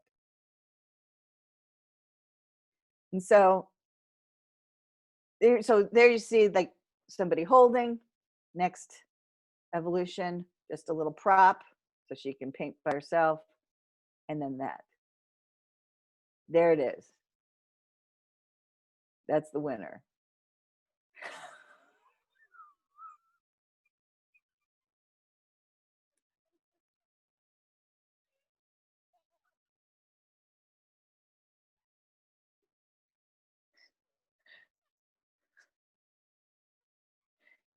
So that video is of a woman. We went in to do a project. So one of the things that I do in my consulting work with Susan Deloe is that we go into sheltered workshops and redesign the concept of possibility within these projects and in these programs. And Sammy, met Sammy, and they were like, oh, she is just not with us. She is cognitively not with us. And so Sam would be, she'd spend part of her day in one part of the building and the next part of the day in the other part of the building, because it was perceived that she was not cognitively with us. And I looked her in the eye, she looked at me back, and I'm like, there you are. I don't know, just because your body is different, anyway. So we went to a drugstore and got a self-inflating whoopee cushion. And we had that experience with Sammy. And Sam, she put her hand on that. She didn't have the strength I pushed it down, made the noise. She laughed. I laughed. Sense of humor, connection, eye contact. She's there. She's in her body. And that moment demonstrated to the staff that she was with us. And today she has a self-driving wheelchair. She moves her head to make it run. But when we perceive somebody to be less than or different or non-viable, opportunities just collapse, because that's checked off. They're done. What can we do? And it's like, if you don't demonstrate your worth and other people don't see your promise, your opportunities follow in line with what is expected, with in line with your potential. So the art making really can help tell a story beyond surface or perceived surface. So and it's a way that all of us who are making the art can communicate with others so that our friends can have a better life. To see what people do on their own and to see that as rich and valuable and gorgeous. If I made a career out of buying needlepoint kits and just working for people to replicate these kits and make it just like the box top, any success would almost be overlooked because it's a replication of somebody else's idea. It's not, you know, and the torture and the torment to try and replicate something that is not in your nature. But the free form of just seeing what happens when you mix paint and when you mix threads and materials, that's joyful. That's discovery and investigation. And that you can keep in tension and continue to discover. Also valuing what other people value. I met Austin in South Carolina, and the staff was like, well, this guy, he loves shoes. He's not allowed to talk about shoes, and he's not allowed to do any drawings about shoes. Why? You know, and maybe there was like this idea of a fetish kind of thing connected to it. Maybe the guy just liked shoes. So anyway, you know, as a visiting artist and a consultant, you know, you can often get away with stuff because they hired you for your perspective. And I take full advantage of that. And so with Austin, it's like, I didn't have to ask him I just put this in front of him. And this man, unbelievable talent. Those are all freehand, right? And so he was drawing these shoes. We were enlarging them. We cut out wood, made that big giant wooden shoe.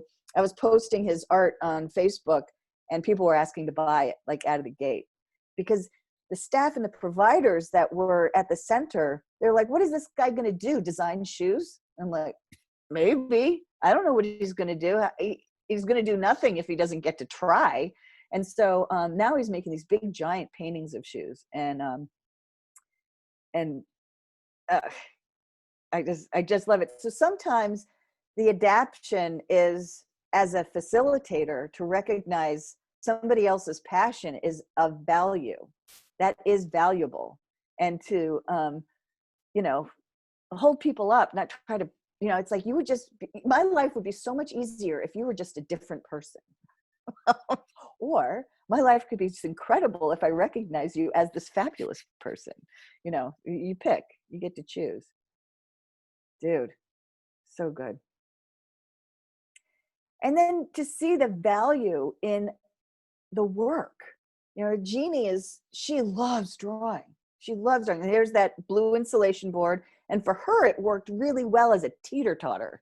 Like, she could move the board around herself and get to different areas. So that was her thing. It didn't have to be stabilized. And then, so my collaboration with Jeannie was, I like to sew. And so cut out her drawings and made this little banner, and then made this painting with everybody's work. Tom wrote his name over and over again. We got Carolyn's flowers. We got this going on, and stitching, sequins. And it became the cover of the book I wrote with Susan Deloy, who's my business partner here, Upcycling Sheltered Workshops. And so, you know, when you see something and you give it respect and value, it can have a life, just like the artwork, just like the person. And it also was the DVD cover for the PBS special Creative Abundance that PBS did on our working with sheltered workshops. Sean, so his gift is direction. So he would point to where the next piece of cardboard was going to go. We're making thrones, and he would point to the piece of cardboard, point to where it goes. I would adjust it. He would say yes, let's staple it in. So Sean is the director. And then we made these thrones. He told us what color it was going to be. And then we made thrones for a hot dog festival. There's so much to do, people. So much to do. And apparatus, it's just the simplicity of a muffin tin with condiment cups, so that you can control color and delivery, and if you have a little bit of tremor, you're all right. And its cleanup's cool. This is one of the biggest gifts I can give to all of you right today. Muffin tins and condiment cups. Unbelievable. It's just I could go on, but it took a while to figure that out. And now for the finale. is the day a potato saved the world. So I was working, you know, we had one day at this facility. We were just visiting, and there's this woman, Katie, and I was just walking through her, taking a tour, but I knew what she needed. And so I ran into the kitchen, and they had potatoes in there. I was looking for, like, you know, spatulas or something. They had some potatoes, and the potato was perfect. There was enough weight, which I learned from Serena's wristbands. She just needed some weight for the tremors. And then the paintbrush could be put in at any angle, right? And so that combination gave her the control to be able to paint the potato. See, everything. And then this guy, one of my first huge lessons, I was doing a project, all these people, and I was introduced to him, and he's blind. And I thought, oh my God, what are we going to do? We're doing newspaper and tape, and we're making animals. I'm like, what am I going to give this guy? And I was distracted. I left him alone. And he had the time to investigate. And of course, he was fabulous. He felt it. It was felt the bunny. And he made this bunny out of tape and newspaper. And he taught me to give people space to be able to explore and investigate their own process. And I am so grateful for that lesson. Because sometimes, you know, like any artist struggles. Any artist has to push through. And that's okay. You know, and as a facilitator, you feel when the frustration tension is going, or when it's just an investigation. But to allow people that discomfort to find that. So that the materials of experience are established, we are poetic in our rearrangement of them. We are poetic in either making mashed potatoes or adaptive equipment. But the materials are consistent. It's how we use them that is poetic. And I thank you again. Have fun. Make stuff.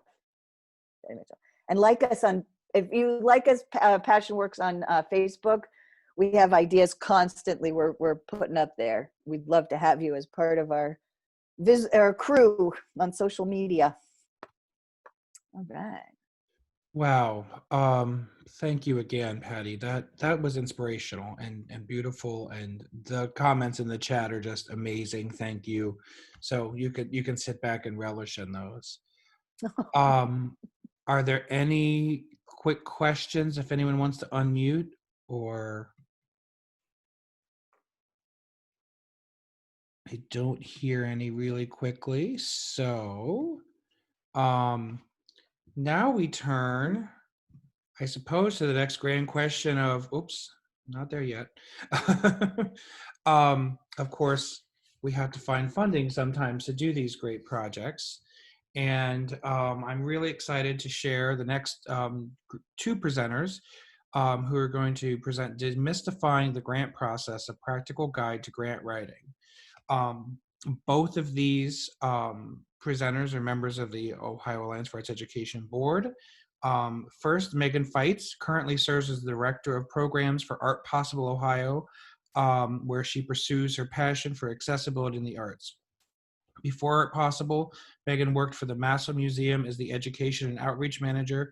While at the museum, she co-established an accessibility community, created audio description and sensory tours, and developed a sensory room. Megan has also worked for the Dublin Arts Council, the Columbus Cultural Arts Center, the Columbus Metropolitan Library, and Global Gallery. She currently serves on our board. She received her master's in arts education with specialization in museum education and administration from the Ohio State University. Secondly, Emily Prince is the education director and grants coordinator at Stuart's Opera House. Emily has been with Stuart since 2012.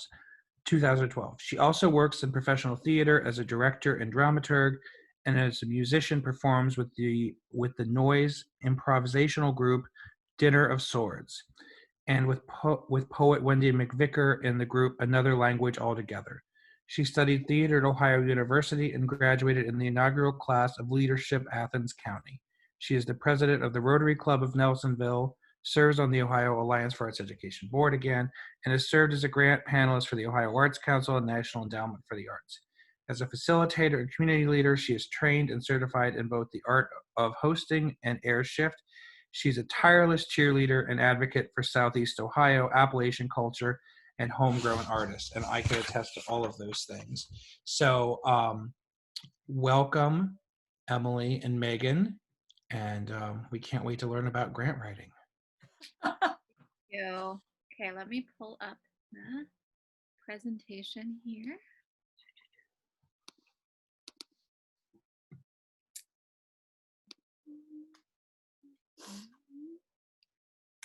Yay, here we go. Here we go. Now for a different color. That's right. All right, so we're just going to do a quick, Jared introduced us, but here, I'll let Emily share this slide, and then I'll share mine. Thanks, Megan. Hi. Later, if we have time, I'll take you on a tour of my office and you can look at all my passion work stuff and things that Patty and the artists have made. Like I'm looking at a million things right now that are, so thanks for that. Here I am with AJ and Walker Stone and Tatum and Mo LaRue, who are 4 kids who participate in our program. But not only that, one year, about I think maybe 5 years ago now, they always did a lemonade stand with a community yard sale that they used to raise money for their vacation to buy things. And one year they asked their parents, this is a true story. I know it doesn't sound necessarily true when you hear it, but it's absolutely true. They said, can we donate our lemonade stand fund to the Stuart's Arts Education Program? And so, you know, like people are coming and spending like $20 on a cup of lemonade, which is amazing. They've raised, they're starting now a fund with our Foundation for Appalachian Ohio, the Lemonade Fund. They've done this so many years, and now they have business support, and they generally raise with their lemonade fund about $3,000 a year. So they're starting a fund for our arts education program. So that's why I wanted to include them in my slide. This is what we do. And this is my slide. We are Art Possible Ohio. We are the state agency for art and disability. If you're not familiar with us, you can just Google us to find our website if you want to learn more about the programs. I don't have as cool a picture as Emily, although this one is dear to my heart because this is my son, Wesley. He's a 2-year-old. He's not, but this is also just a picture of myself that I like. So that's why I shared it. So today and Emily are going to do a basic kind of 101 rundown of demystifying the grant process. We are going to take turns, and we ask that you bear with us as we do that. Emily is going to start us slide. So what we've put together is top 10 tips for grant writing. Most importantly, and we'll send this link out to everybody, I'll put it in the chat box here in a minute, is the Chronicle of Philanthropy has a top 10 tips for grant writing. And they include reading all of the guidelines and start small and start early. So we're going to do reading the guidelines. There they are. Yes, all of them, really all of them. And you're going to make mistakes, and that's okay. Like, for example, what if you miss the line that says no hyperlinks? We're not going to look at them. And then you hyperlinked your whole thing because you didn't read it. Read them. Read the guidelines. Go ahead. Do you have more to say about that one? Nope. That's pretty much the long and short of that. Okay. So our second tip today, number 2, is find a partner. So in my 15 years of grant writing for nonprofits, I have found that finding a partner to write into your grant will bolster your grant significantly. So by this, I don't necessarily mean that you have to co-write your grant with a partner, although you can absolutely do that. But what I mean is find an organization or association that will provide a service or a direct product for your program that you're providing or your project you're planning. For example, say you want to enhance an after-school musical program in your school. Maybe call up Stuart's Opera House, ask Emily, hey, this is an idea we had, a program we want to run. Does Stuart's want to be involved? And Emily might say, absolutely. What were you thinking? And perhaps you say, we really want to do something on songwriting. And Emily says, hey, we have curriculum for that. We already have a program and an instructor in place, and here's how much it's going to cost. But I would love to help you with your program. Emily might even have another idea for you. So bringing in somebody from outside of your school, a local community organization to provide a service or project is going to be super beneficial. Benefits include, obviously, it just makes your grant stronger, but you often, you're not doing all the work. There's shared resources involved here. Emily can provide an instructor for you. Maybe she can even help administer part of that for you. A lot of times there are new ideas that come from this. So like I said, you might have all these great plans already, and your partner may bring something new to the table. That happens almost every time I bring in a partner, and it's one of the best benefits. And then you also might just make some new friends in your community, which is just a bonus. Okay, call the program administrator. So this is a big one, and this was one that was hard for me beginning, because you think, oh, I don't want to bother them. No, that's their job. You're not bothering them. And just think about this as far as somebody like you. Wouldn't you rather head somebody off at the pass early on, perhaps a student who you were like, why didn't you ask? If you had a question, why didn't you let me know? You're a teacher. You're there to help the students. The program administrator is here to help you. Foundations have to give their money away. They want to give their money away, and they want to hear about your program, but they also want to be able to tell you yes or no before you go through the grant process. They'll help you. You can ask them just about anything. I have only had one bad experience calling a program administrator, which, so if that happens, the bad experience was I'm decidedly right about our program fitting with them, and they didn't think so. It was, you got to wrap it back around, because you want to leave everybody with a great impression of you and your program. But I've never, other than the one time, and again, I was right, they were wrong. They should have given me their money. But it'll save you a lot of heartache later on, going through what you think is an amazing proposal, and then the program administrator saying, well, it doesn't really fit with our guidelines. We would have advised you not to apply, which is one of the main reasons you want to do it. Also, you want to make sure the organization knows who you are and that they're going to be looking for your application. Grant writing is fundraising, and fundraising is building relationships. So make sure you call that administrator. Awesome. Okay, so this should seem obvious. With most grants, they post questions for you to describe your program.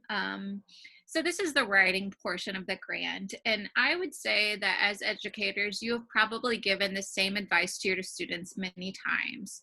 Just start the project. Just start writing, just start making, just start doing it. This part can be intimidating, especially when everything's sitting in front of you. You're looking at that long application and you're just like, bleh, I don't want to do this. But just grab your coffee, sit down and dig in. Don't worry about spelling, grammar, spit out content at this point. Get things down on the page.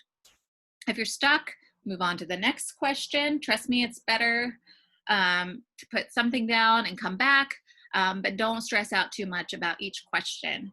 I have found that creating bullet points or a short outline, if you really can't think of the pretty words you want to write down, is super helpful. And then you can just come back to those outlines, and often your brain will be in a better place to kind of form those bullet points into cohesive content. It's really that simple. Just sit down and start writing. Too true. Yeah, and I started this process just before we had Facebook and Twitter and social media, and you could be online all the time. It was a lot easier in those days. Yeah. Well, Have a trusted friend or colleague edit your application. Like Megan just said, don't stress out too much about your grammar, but also never show a colleague your first draft because they'll be very concerned. So you get your first draft out, then you do another draft, and then you send it to your mom, a colleague, or a friend who can edit it for you. You're not going to see all of your mistakes because you've already read it too many times. Somebody looking at it for you and having another set of eyes on it is hugely important, because you don't want to distract a reviewer with simple mistakes, which we all make. And if you, Sorry, guys.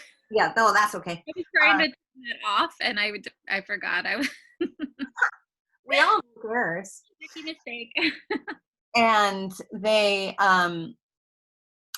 when I'm reviewing an application and there are a lot of simple mistakes and typos, I question that applicant's ability to run their program. If you can't communicate to me in an edited way, I don't trust that you'll be able to, so people will start evaluating your application and your how you'll be effective in carrying out the program.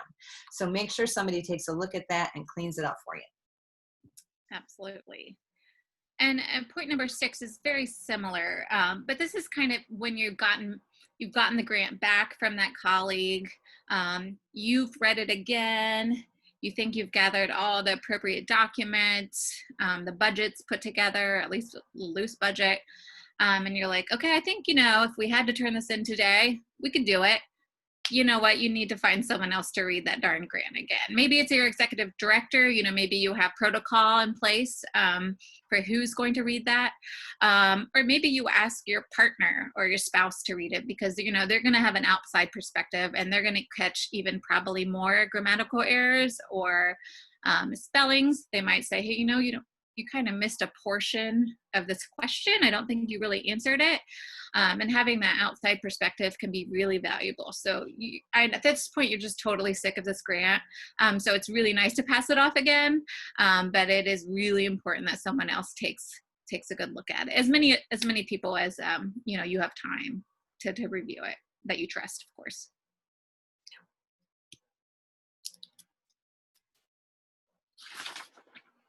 Right. Okay. Find support materials to support the project for which you are applying. So when I am reviewing a grant, I will look at all the support materials, because that's part of your application. And sometimes organizations, none of your schools, of course, nobody I know, throw in a lot of support materials, and in my mind, this, nobody's going to read them anyway, and they'll see we have so much support. Oh no, I'm going to read them.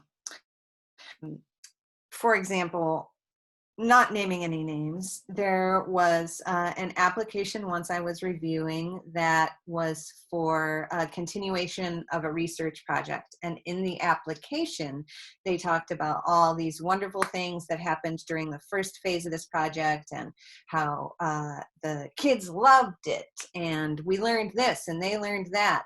And I read they included the research document from the researchers in their support materials. I'm sure a lot of you have read these things, and they're somewhat dry. There was an entire section of how everybody hated the project. The kids ultimately abandoned the whole thing, and the visiting artists had to complete. They were doing 1,000 cranes. And the visiting artists had to finish all the cranes because they had to get to this point of completion. And the report went on and on about the whole thing was basically a disaster. So, I noticed that the application and the support materials they weren't telling the same story. So make sure you're telling the same story. That's what your support materials are doing. They're enhancing. I had one application I was reviewing once that threw in support materials that were related to a different project. It was a good project, but it wasn't the project that for which they were applying for support. So without any kind of explanation about how this was fulfilling this, I felt like I've gone down this I need to be over here, and you've sent me over here. What are you doing? With your letters of support, we all send our friends templates the day before the grant is due. Ask, please send me your letter of support. I get it. If you are going to send a pre-written letter to your friends at different organizations, make them all different.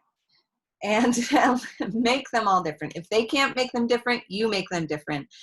Many times have read the exact same letter on letterhead, different letterheads with different people signing it. And that doesn't feel like support to me. I'd much rather have, here's an excerpt of an email we got from someone. Of course, it depends on what the guidelines are. Make sure you're following them, but make sure those letters are as sincere as possible. Make sure your images are clear. Make sure your budgets in the support material match your budget in the application, or include a clear explanation about why it doesn't. If you're a school and your fiscal year is September to August, and the granting organization has a fiscal year that's July to June, that's why the budget doesn't quite line up. Just include some explanations about that. Clarity is always key. With a grant application, particularly a state or a federal types of funding, you think of that poor bastard who's got to read all that, first of all, because we do. And clarity is key.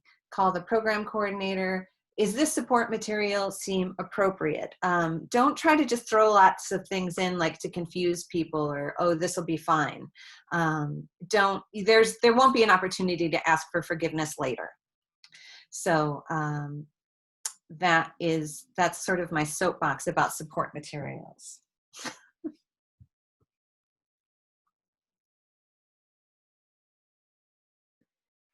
I appreciate your passion for support materials, Emily.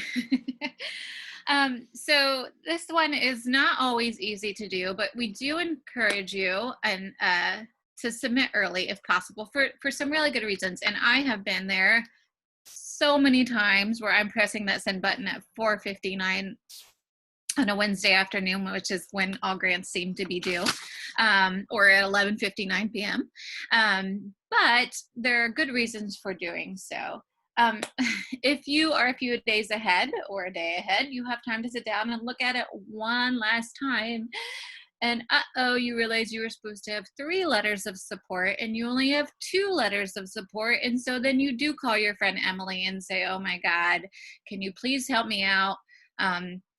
Here's some bullet points. Here's a little bit about, our organization and the project. Write me a letter if you can. And Emily will say, of course, because she knows she's going to have you reciprocate that at some point. Or as in my case, I was writing a federal grant and I had it all ready to go in a Word document. And I was about to pop it in to the online application. Then I found out spaces counted as characters, which was a terrible thing to discover at the last minute, although it was in the instructions, of course, I found. And so then I had to go in and crop everything even more, which was a very, very painful process. And I only think I had like 3 hours to do it. So all those little kinds of things, it could be almost anything. And it really is valuable to submit early for that. This has happened to me also. Sometimes if you submit early, there might be someone on the other end who's kind of going through grant materials as they come in, and they may contact you and say, hey, you are missing this key thing. That has happened to me, and they're very forgiving of it. They want you to be successful. So you still have time to actually submit that piece that is missing. That has happened to me before for federal grants, and it's very helpful because there's no going back, right? Once you press send. And then also it just looks good, right? Like you look like you're on the ball. If you're going to actually get a grant in early, like, I mean, it's not required to get it in early by any means, but you feel better. You can take a breath, and it makes your organization look like, or your school or your program look like you have it together. I'm having trouble advancing the slides. There we go. Keep your funders informed. This is what I'm talking about. This is relationships. So you call the program coordinator, you submit your application, you receive from funding, and then they never hear from you again. Maybe they don't have a final report requirement, so you think that you're fine. You're not fine.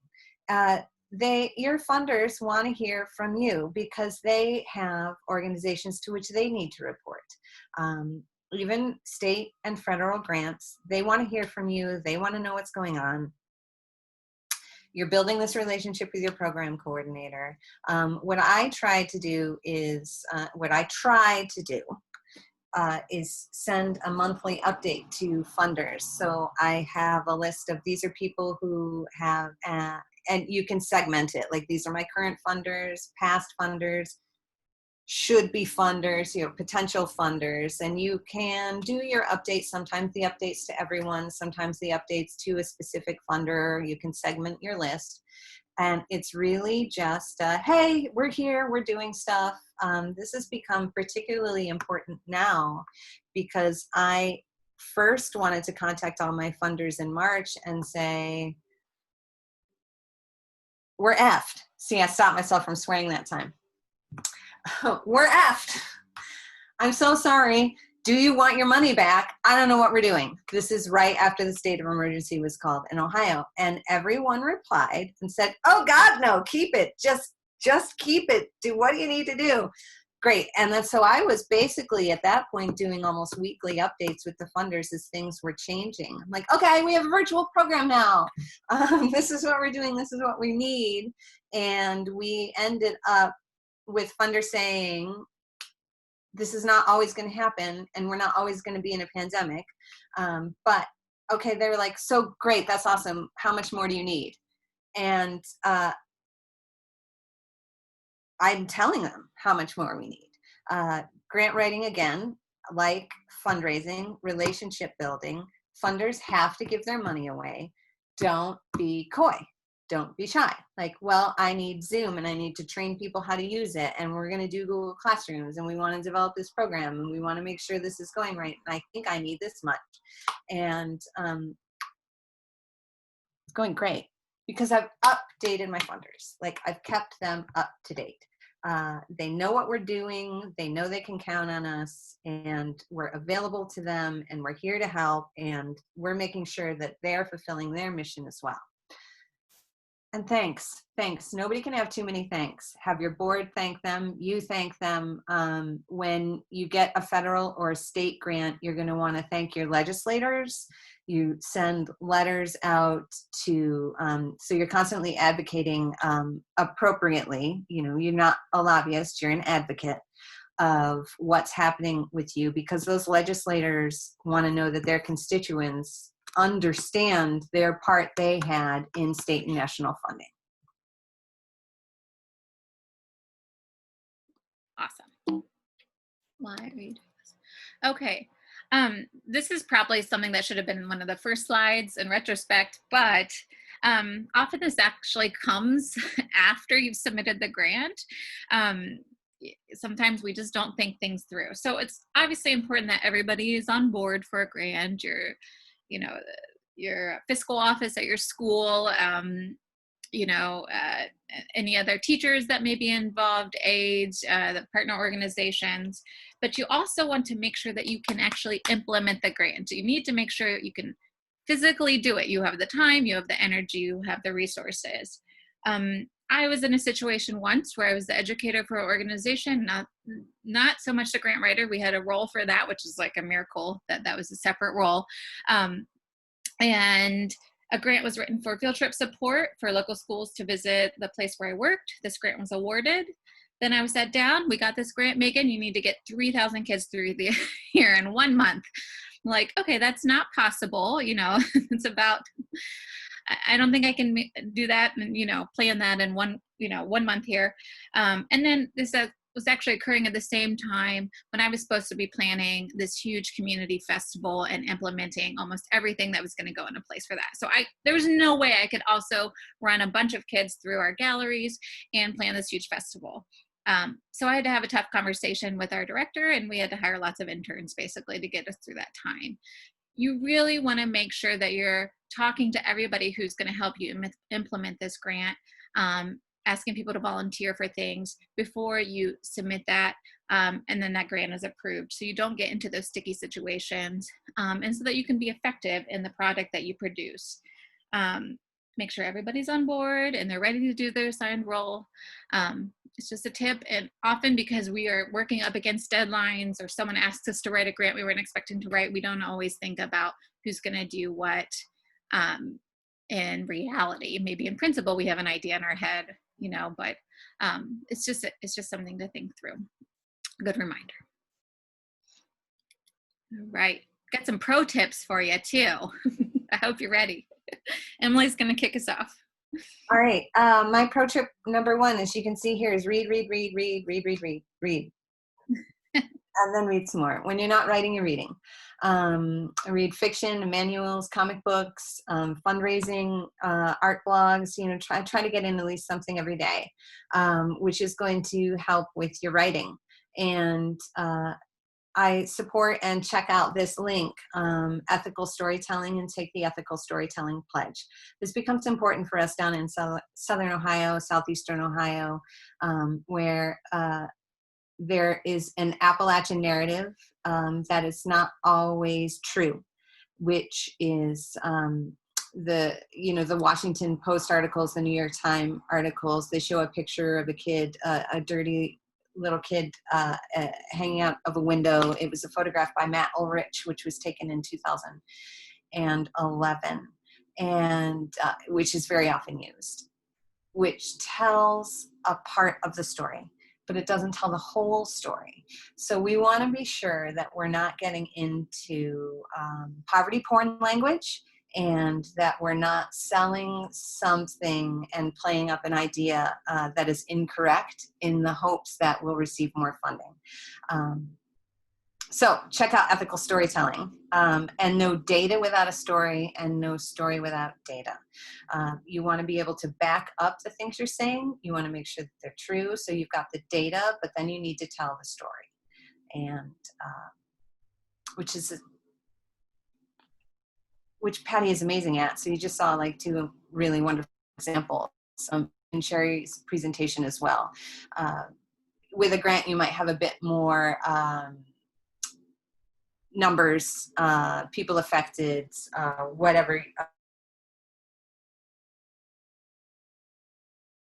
But that's not in this presentation. But data and story are important, and they all fall in line with a good grant is a good story.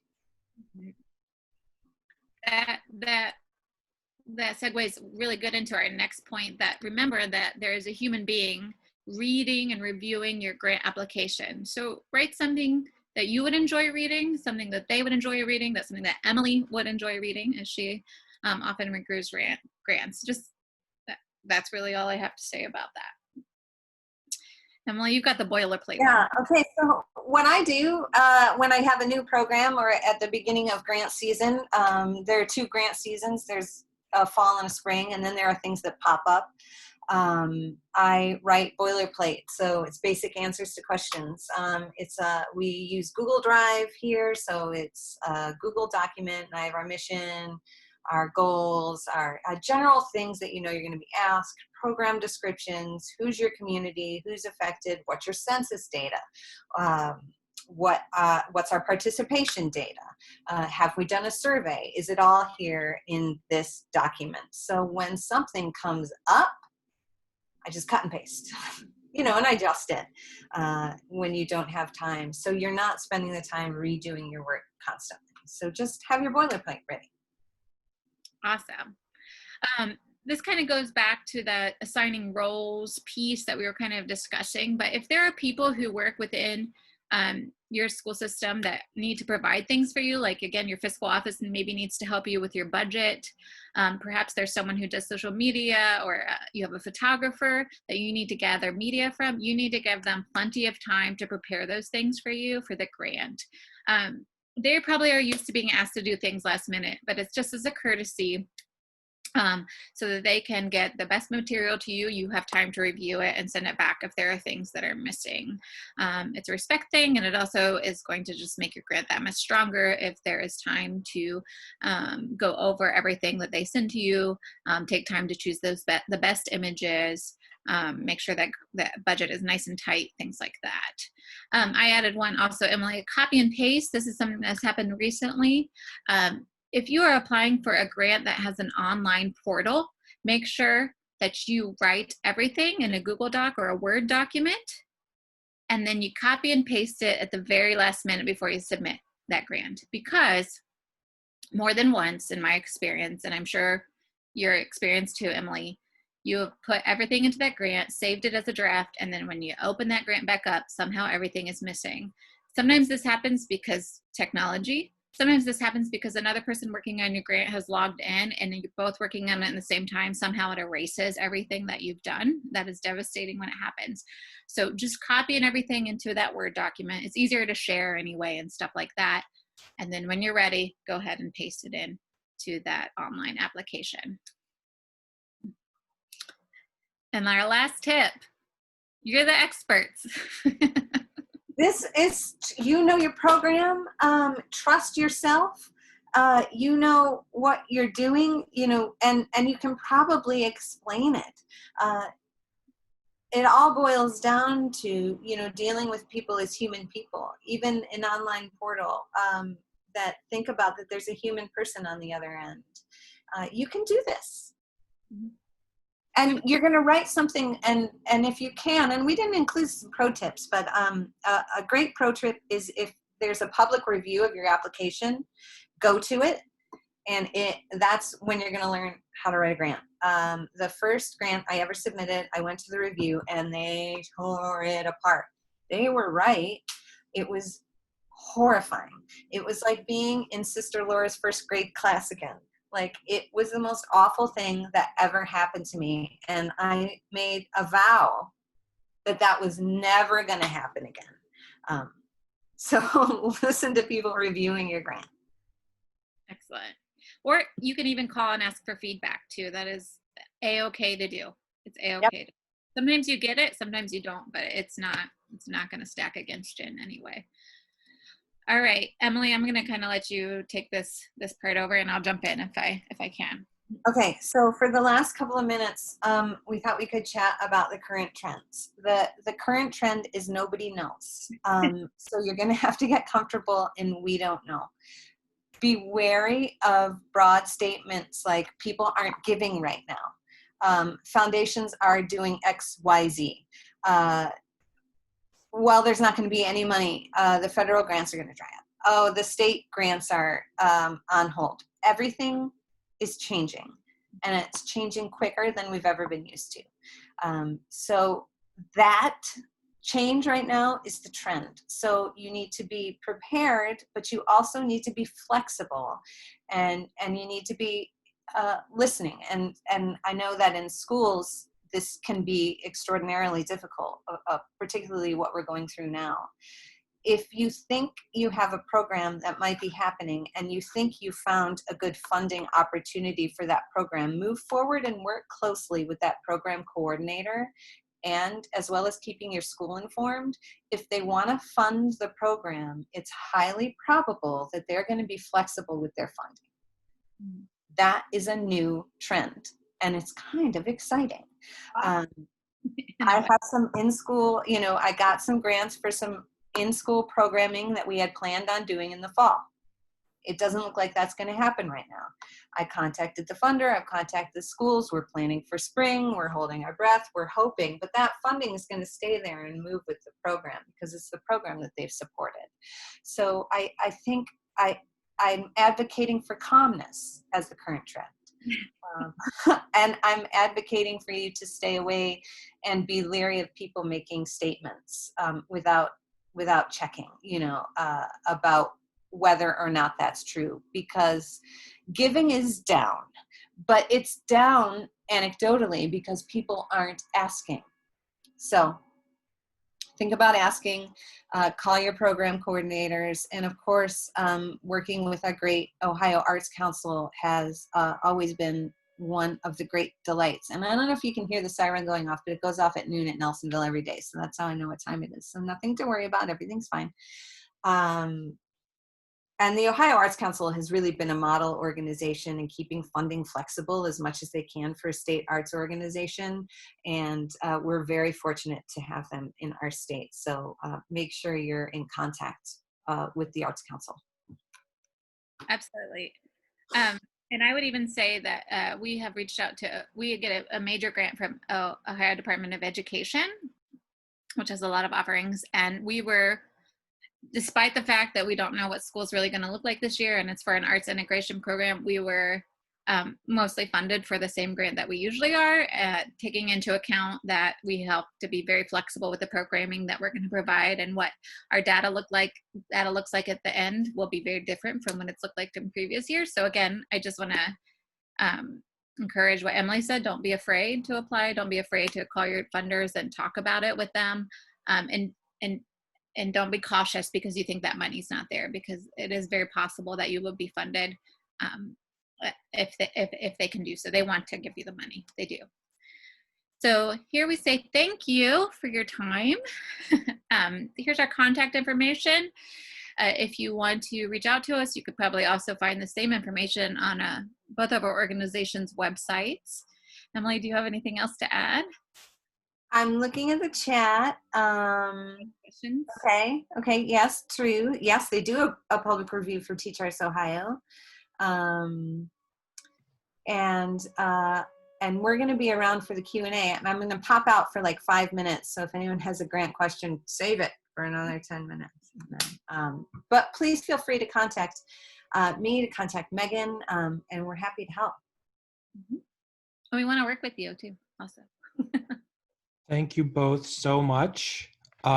Emily, thanks for highlighting that part about the public review. I think, I know as a young grant writer, just as you had your first experience, sitting through other reviews is just, it's so informative. And then of course, so you can do that from the comfort of your home, just like here, it's all of them are live streamed with the Arts Council, and you learn tips and resources to make your grants better through that process. And then, of course, the next step is serving as the panelist. And when you read 30 or 40 grants, you really, of course, get tips there too. So thank you both very much.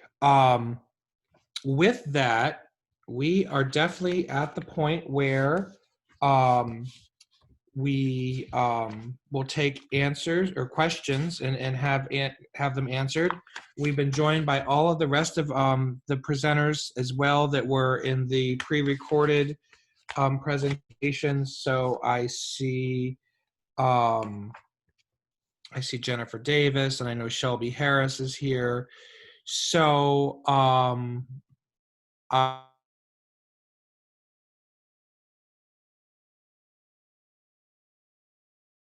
questions, conversations.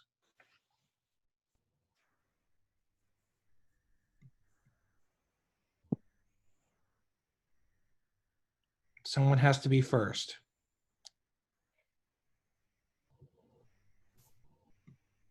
You want to make me go first?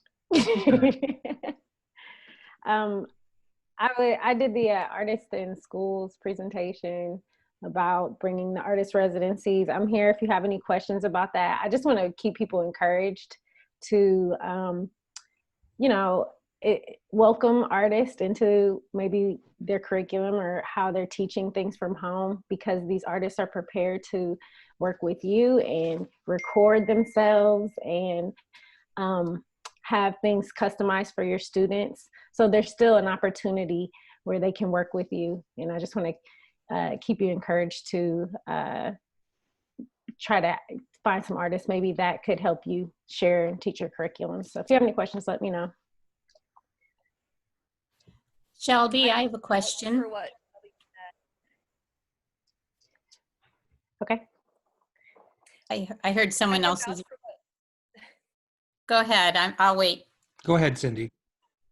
All right. Well, my question for Shelby was about her programs. I see Teach Arts Ohio, and I saw the other programs. But I guess my one question would be about applications. How do we do that? Do we just email you, call you? Is there a deadline? Is it ongoing? What would that process look like?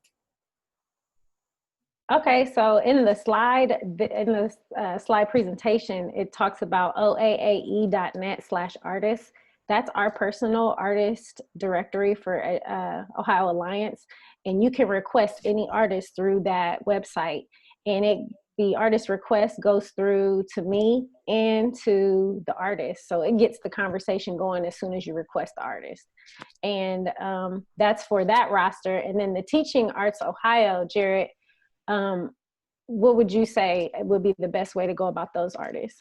Sure. So the other resource there is the Ohio Teaching Artist Roster, which is just in its second year. It's a big partnership between Art Possible Ohio, Ohio Dance, the Ohio Alliance for Arts Education, and the Ohio Arts Council. So we have a year ago taken application, reviewed, and vetted about 44 teaching artists that are highly skilled in arts integration, understand curriculum, and all of those things. So those are some of the primary artists doing the Teach Arts Ohio residencies and things. But that roster is housed right now on the Ohio Arts Council site.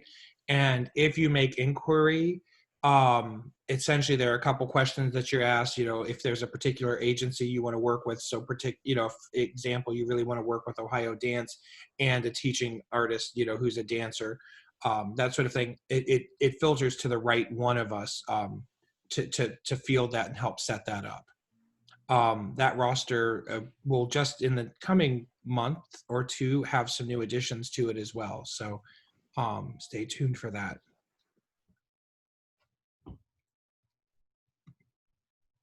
Does that answer that question, Miss Cindy? Yes, thank you so much. You're That's welcome. great. Okay, so online we have, so if I wanted to start a program that involved budding community involving elderly, school kids, and public members, where should I begin? Where would I begin looking? Patty, Sharee? So there, Oh, go ahead. Go ahead, Patty. so it sounds like a community, like to build a community integrated studio. The person. Or do they just mean to do like a residency? Just as a program that involved Um, building community. there? Oh, it's me. Okay, yeah, so, I have this idea to start like a community space. But then with elderly and this and that, I'm sure that we would have to go to retirement communities and this and that. But then have maybe the artwork from the kids worked in with that. I'm just thinking after Patty was talking about the circles and then maybe implementing the kids' artwork onto the fabric or whatever form that takes, and just getting things like that out into the community. So it would be like different workshops, but a lot of people involved, just to get the arts out there. I have one quick suggestion, and then Patty, you probably have more to say, but an easy way to start that process, I think, would be to approach the nursing home. Most nursing homes have some sort of activities for their residents, and a lot of times they have an actual activity center. So you could either, well, right now you couldn't bring children in there, but in the future, hopefully you can bring children in there. But you could certainly bring the children's artwork in that way.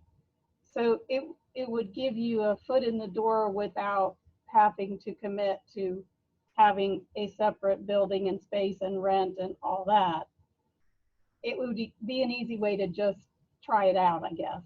And then Okay. Patty probably has lots of other suggestions. All right. Well, that's exactly why I was attracted to the sheltered workshop environments, because I couldn't even imagine, you know, at 24 years old, figuring out how to get a building and an administrative staff, and it's, you know, the systems were already there, and I always considered myself a barnacle on the boat, you know, and then figuring out what that organization needed and becoming relevant to them. And so like with employment and engagement and community integration, that was what was important to the sheltered workshop. And I think it's true for almost any organization. There are elements of that. And so, you know, to do projects that you can bring into the, you know, the extended care facility, and people can be stitching, or, you know, you find out what that facility wants, and then what people can do and what they're interested in. And you can definitely round robin projects. You know, to have a group of people bead or tie or cut, you know, you can have them cut circles, you can have them do all kinds of things, and then bring those things to the women's shelter where they could do more fine work. And then, you know, it could, you know, so that you have these layers of community, but then they're all connected, even if we have to be distant right now. But it's, you know, and then once you get into those spaces, you can learn so much about what a program desires. And it could be that they desire awareness within their community. And it's like, okay, then we'll take this artwork and we'll hang it, we'll do a gorilla show and hang it, you know, uptown, and just get some, you know, so you learn by doing, but it doesn't have to be big to start. You can start with just a few people and then have it expand. They see where it organically goes. Okay, thank you. Sure. Perfect. From the chat, the next question is to Jennifer and Vicky. It says, when your artist residencies had to stop due to the COVID closure, it looks like you called the Ohio Arts Council. How were you able to continue? Did the OAC liaison, which of course would be Jared Small or Chiquita Mullins-Lee, help you? And did you have to think of something new? So yes, I was going to share, mirroring what Shelby had said, that yes, the Ohio Arts Council, Teach Arts Ohio, other organizations are very willing to make this work in the style of teaching that we find ourselves in, whether it be blended, whether it be in classroom, whether it be all virtual. And I was in the midst of a Teach Arts Ohio grant and artist residency last year, not with Vicky. It was actually happening with Zoot Theater Company out of Dayton and Mad River Theater Works here in Logan County. And yes, once the school closed, I did reach out to Jared Small at the Ohio Arts Council, and he was so willing to work with us to allow the residency to continue and still produce quality teaching for our students. And so what we ended up doing, Tristan, of course, was back in Dayton at his studio, and we had another colleague of his,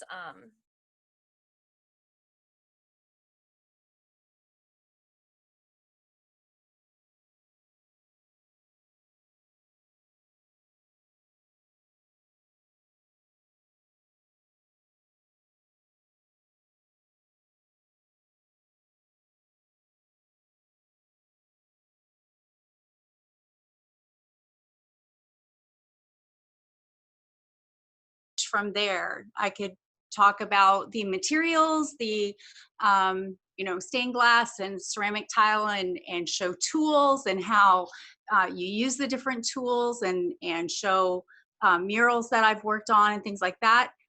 So I can teach from my studio. And then it could be that if the students are working from home, that they could collect things in their yard, like nature items, or things around the house, little pieces of jewelry, or even maybe broken tile from a family project where they've redone, you know, the kitchen tile or bathroom tile, or just, you know, things in drawers, and ask parents, can I use this? Or maybe kids have their own kinds of keepsakes in the room that they would want to use.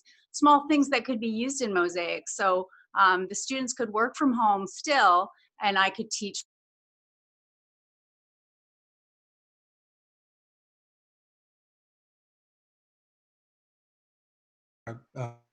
Make. Shelby? I'm here. Okay. I was just gonna say to one thing was when it comes to collaboration and trying to get everyone to kind of do something, it was maybe 2 questions ago. I know we had a lot of success with our art kits, and I think that there's a component that we're gonna try with next time where we can collaborative with seniors. I know with work with a organization and we're doing with seniors, we're giving them all art kits and canvases that they will work on, and then they'll turn them into the have 5 master teaching artists who are creating lessons that you can work with your students from. They can use the materials that Queen Brooks and DeWart Brown have told them that they can use in their homes. And these are ongoing lessons that our teachers are working on to help be a resource to you all, to help kids to have the arts at home.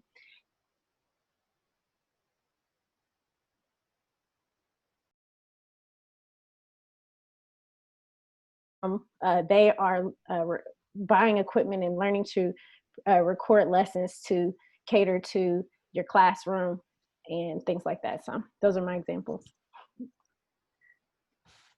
Very good. Any other questions?